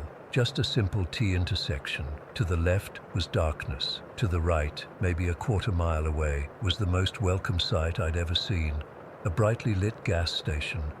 It was like a beacon in the storm, its fluorescent lights cutting through the darkness and rain. "We'll ask for directions to the nearest motel," Mom said, turning right. We drove across what I now realize was an overpass above Interstate 40. I remember looking down and seeing headlights moving beneath us, but they looked strange, like they were underwater or something. At the time, I blamed it on the rain distorting my vision. The road to the gas station was weird. It started out normal, paved and marked with white lines. But after about 100 yards, the pavement just ended. It turned into gravel. Then, 50 yards later, even the gravel disappeared, leaving nothing but 2 muddy tire tracks. "What the hell?" Mom muttered. "This can't be right." But the gas station was right there, glowing bright, so we kept going. Past the station, there was what looked like a driveway on the left. Mom decided to pull in and turn around. Big mistake. The moment we turned onto that driveway, our tires sank into mud so deep and thick it was like quicksand. The engine revved, but we weren't going anywhere. The wheels just spun, digging us deeper. After 5 minutes of trying to rock the car free, Mom turned off the engine. "Shit," she said, which was rare for her. "We're stuck good. Guess we're walking to that gas station." We grabbed our umbrellas from the back seat, but they were almost useless against the rain. By the time we'd walked the 100 yards back to the gas station, the place was completely dry. Not a drop of water anywhere. Water anywhere on the shiny linoleum floor despite the storm. Second, it was unnaturally clean. I mean, I've never seen a gas station that clean before or since. The shelves were perfectly stocked, every item lined up with military precision. The white tiles gleamed under fluorescent lights that were too bright, making everything look slightly washed out. And the music? Elvis was playing, but not the Elvis I knew. It was like early Elvis, the really old stuff. And it had that crackly sound like it was coming from a record player, not a tape or radio. But the attendants were what really got to me. There were 2 of them. Both young men, maybe in their early 20s. They wore matching blue suits, not uniforms, but actual suits with ties and everything. Their hair was slicked back with so much pomade it looked wet. Their shoes were so polished, I could see my reflection in them. They turned to us at exactly the same moment, with identical smiles that were way too wide and didn't reach their eyes. "Well, hello there," the taller one said, his voice weirdly enthusiastic. "You folks get stuck in the mud?" He emphasized mud like it was some kind of inside joke. Mom explained our situation, asking if they had a tow truck or knew someone who could help us. "Oh my, yes," said the shorter attendant, his smile never faltering. "We get folks stuck out there all the time. Don't you worry none." He reached under the counter and pulled out a phone book. Not a normal phone book. This thing was weird. The cover said Crossley Township, a place I'd never heard of, and the yellow pages section was huge. Dozens of pages just listing tow truck companies, hundreds of them. "Take your pick," the taller one said, sliding the book toward us. They're all good boys. Mom flipped through the pages, looking confused. She picked a company at random, Everett Brothers Towing, and the shorter attendant dialed the number for her on an old rotary phone. "Yep, we got another one," he said into the receiver. "Yep, the usual spot." He hung up and turned to us with that same fixed smile. "They'll be here in a jiffy." "How'd they know where we are?" I asked. "Oh, there's only one mud pit around here, son," he replied, chuckling. The taller attendant chuckled too, at exactly the same time, like they were synchronized. We waited, dripping on their pristine floor. Neither attendant seemed to mind or even notice the water we were tracking in. They just stood there, smiling, watching us, not talking, not moving, just watching. 5 minutes later, 5 minutes exactly, I checked my watch. A tow truck pulled up outside. It was an old model, maybe from the 50s, but it looked brand new. Gleaming white paint without a speck of mud, despite the storm and the dirt road. 2 more men got out. They wore coveralls, also pristine white, with Everett Bros stitched in red over the pocket. Like the gas station attendants, they had the same slicked back hair and 2 wide smiles. They weren't wet at all, even though they'd just walked through the downpour. "Heard y'all got yourselves stuck," one said, his voice sounding almost identical to the gas station attendant's. "Don't you worry none. We'll have you out in no time." We all walked back to our car, the tow truck following slowly behind us. The rain had almost stopped now, which was strange considering how violent the storm had been just minutes earlier. When we reached our car, I noticed something that made my blood run cold. We'd been trying to back out earlier, and I could see where our tires had dug trenches in the mud. But just beyond those trenches, maybe 2 feet from where we'd stopped, was what looked like a massive storm drain. A huge gaping hole at least 8 feet across, partially hidden by tall grass. If we'd backed up just a little more, our car would have fallen right in. One of the tow truck men saw me staring at it. "You folks nearly made it out on your own," he said, his smile tightening. "That would have been a real shame."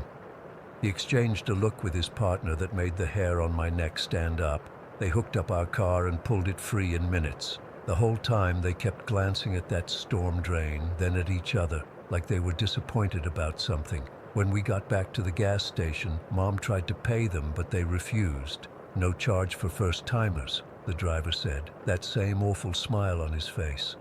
"But say it's awful late. Why don't y'all stay at the hotel across the road? Real comfortable beds, real safe." He emphasized safe in a way that suggested the opposite. That's when I noticed it. Across from the gas station was a building I hadn't seen before, a 3-story structure with a neon sign reading "The Crossley Inn." Every window was lit up despite it being well past midnight. "Thanks, but we really need to get back to the highway," Mom said firmly. I could tell by her voice she was as freaked out as I was. All 4 men, the tow truck drivers and the gas station attendants, were now standing in a line blocking our way to the car. Their smiles never wavered. "Are you sure?" the taller attendant asked. "The highway's awful dangerous in this weather. Accidents happen." The way he said accidents made it sound like a threat. Mom grabbed my arm and pulled me toward our car. "We'll be fine. Thank you for your help." We got in the car and locked the doors immediately. Through the windshield, I could see all 4 men still standing in a line, still smiling, watching us pull away. We drove back down that weird road, tire tracks to gravel to pavement, and turned right at the T intersection, back onto the exit ramp. As we merged onto I-40, the rain started pouring again, just as heavy as before. We drove 5 miles to the next exit, found a Holiday Inn, and checked in. Neither of us slept that night. On our way back from Dallas 4 days later, we deliberately took the same route, determined to find that exit again in daylight. We knew exactly where it should be. We'd marked our map carefully. It wasn't there. There was no exit between the 2 points we'd marked. We even pulled over and checked mile markers. Nothing. Just an unbroken guardrail where the exit should have been. I've driven that stretch of Interstate 40 dozens of times since then, in all kinds of weather. That exit has never appeared again. I've searched maps, old and new. I've asked locals if they've ever heard of Crossley Township. Nothing. Sometimes I wonder if I imagined the whole thing. But then I remember those smiles, those dead eyes, and that storm drain waiting to swallow our car, and I wonder how many other travelers have taken that exit on stormy nights, only to never return to the highway. Story 22. I've never shared this with anyone outside my family before, but I need to get this off my chest. It's been 6 years, and I still get chills thinking about it. I still shower with the bathroom door open. I still look up at ceilings in old buildings with dread. This happened back in 2017 when I was 7 years old. My mom and I lived in this converted button factory in Millbrook, Pennsylvania. It was this really old brick building from like 100 years ago that had been turned into apartments. Our place was on the first floor, and honestly, I liked most of it. We had these huge windows and tall ceilings that made the living room feel massive to 7-year-old me. But the bathroom, God, I hated that bathroom from day one. It was the only room in our apartment with those cheap foam ceiling tiles instead of the normal ceiling. You know the kind, those white squares that you see in offices that can be pushed up. The rest of our apartment had the original high ceilings, but the bathroom had this dropped ceiling that made the room feel smaller and darker. I remember asking my mom why the bathroom ceiling was different when we first moved in. She just said something about plumbing access and didn't think much of it, but something about it always felt wrong to me, like the ceiling was watching me. I know that sounds crazy. A ceiling can't watch you. That's what I kept telling myself. The night it all started was in the middle of summer. It was one of those hot, sticky nights where you can't get comfortable no matter what. My mom had put me to bed around 9, but I just couldn't fall asleep. I was tossing and turning, kicking off my sheets, then pulling them back on when the AC made me too cold. My bedroom door was open, and from my bed I could see straight down the hall to our bathroom. Mom always left the hallway light on for me because I was scared of the dark. The bathroom door was open too, and something about that dark rectangle framed in the doorway kept catching my eye. I must have laid there for hours, just staring at that doorway. The longer I stared, the more certain I became that something was wrong. Have you ever had that feeling where you know you're being watched, like there's this pressure on the back of your neck? That's what it felt like. Around midnight, I remember checking my Ninja Turtles alarm clock. I heard it for the first time. This soft, skittering sound, like something with tiny feet moving across the ceiling tiles in the bathroom. At first, I thought it might be mice. Our building was old, and Mom had complained to the landlord about seeing a mouse in the kitchen once, but this didn't sound like the mice we'd had before. The movements were more deliberate, like whatever was up there was taking careful steps. The sound would stop for a while, then start again in a different spot.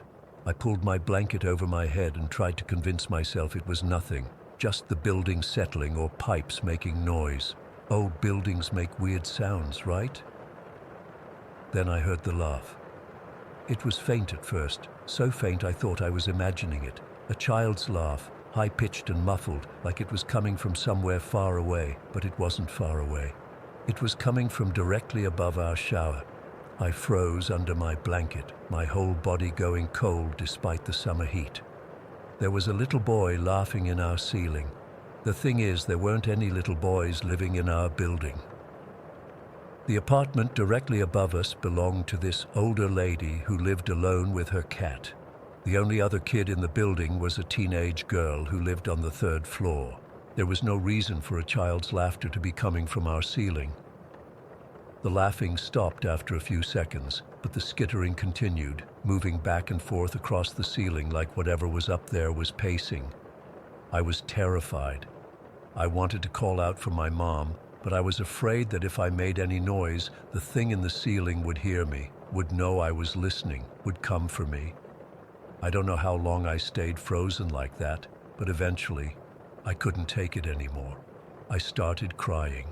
Not loud sobbing, but these quiet, hiccuping cries that I couldn't control. I was shaking so hard my teeth were chattering. After what felt like forever, my mom came into my room. She must have heard me crying.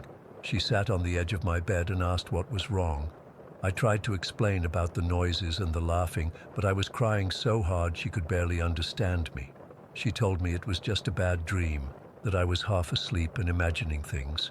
She stayed with me, stroking my hair until I calmed down. Then she checked under my bed and in my closet to show me there were no monsters, but she didn't check the ceiling. I wanted to ask her to, but I was afraid of what she might find.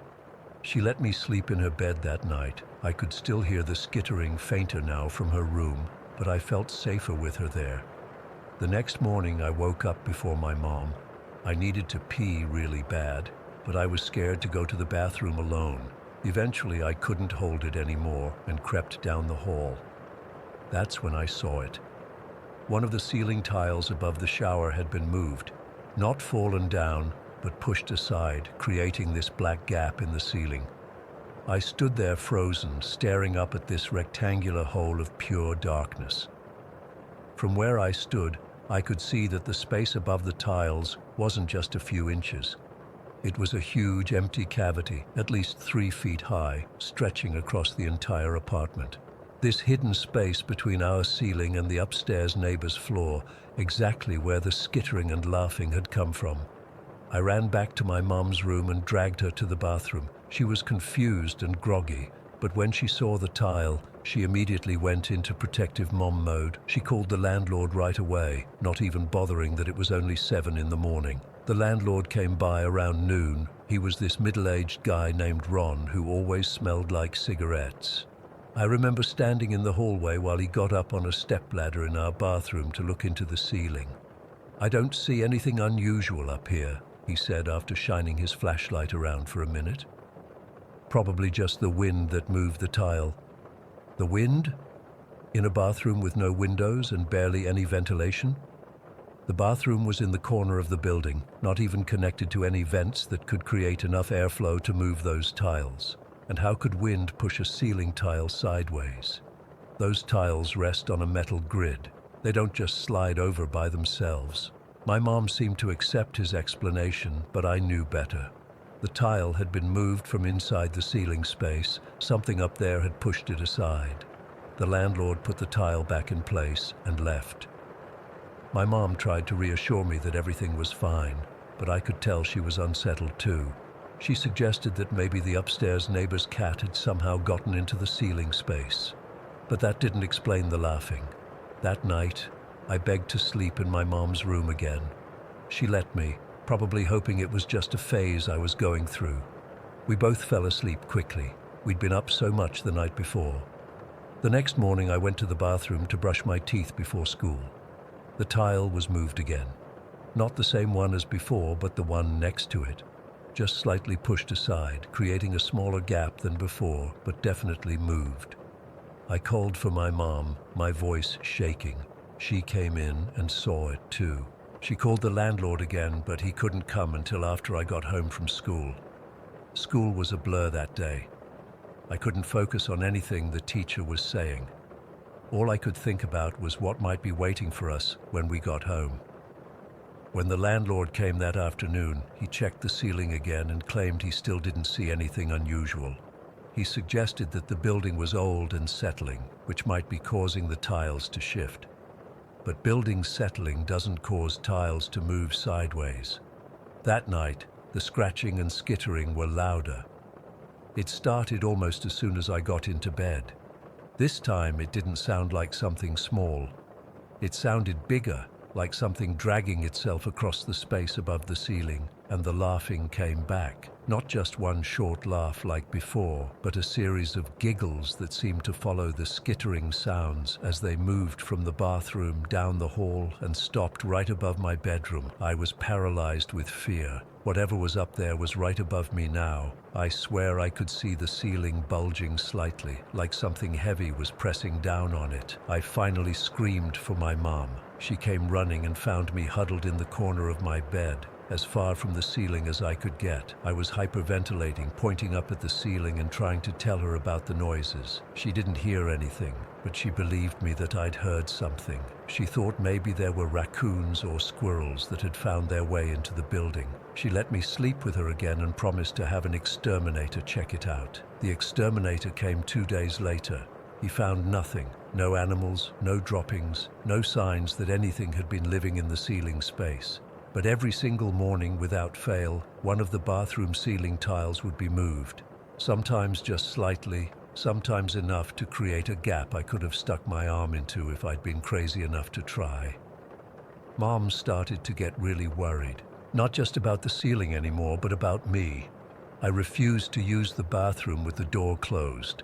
I wouldn't shower unless she was sitting right there in the bathroom with me. I stopped sleeping in my own room entirely.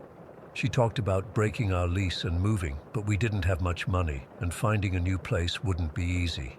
For 3 months, I lived in constant fear. Every night brought the scratching and skittering, sometimes the laughing too, though that became less frequent.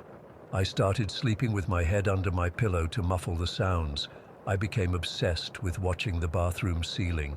I'd stand in the doorway for hours just staring up at those tiles, waiting for them to move. Sometimes I thought I could see them bulging slightly, like something was pressing down on them from above, testing their strength. The worst part was showering, standing there with water in my eyes, knowing that something might be watching me from that dark space above the tiles. I started taking the quickest showers possible, never turning my back to the ceiling. My mom took me to a child psychologist who suggested I might be experiencing anxiety or that my imagination was being overactive due to stress. She didn't understand. None of the adults understood. Something was living in our ceiling, moving around at night, laughing like a child, and it was very, very real. Finally, after 3 months of this nightmare, something changed. A tenant moved out of a different apartment in our building, a second-floor unit on the opposite side. Mom immediately asked if we could transfer our lease. The landlord, probably tired of my mom's constant calls about the bathroom ceiling, agreed. Moving day was the happiest day of my life. As we carried the last of our things out of that apartment, I looked back at the bathroom one more time. All the ceiling tiles were in place like nothing had ever happened, but I knew better. We never found out what was in that ceiling space. Mom tried to convince me it was all in my head, that old buildings make strange noises, that wind or water pipes or the building settling could explain everything. But wind doesn't laugh like a child. Pipes don't push ceiling tiles aside every night, and nothing about that space above our bathroom was normal. It's been 6 years, and I still have nightmares about it. In my dreams, I'm standing in that bathroom, looking up at the gap in the ceiling, and something is looking back down at me. Something with a child's laugh, but definitely not a child. I don't know what was living above us in that old button factory apartment. I don't want to know. But sometimes, when I'm lying in bed at night in our new home, I find myself staring at the ceiling, listening for that familiar skittering sound, and wondering if it ever found someone new to torment.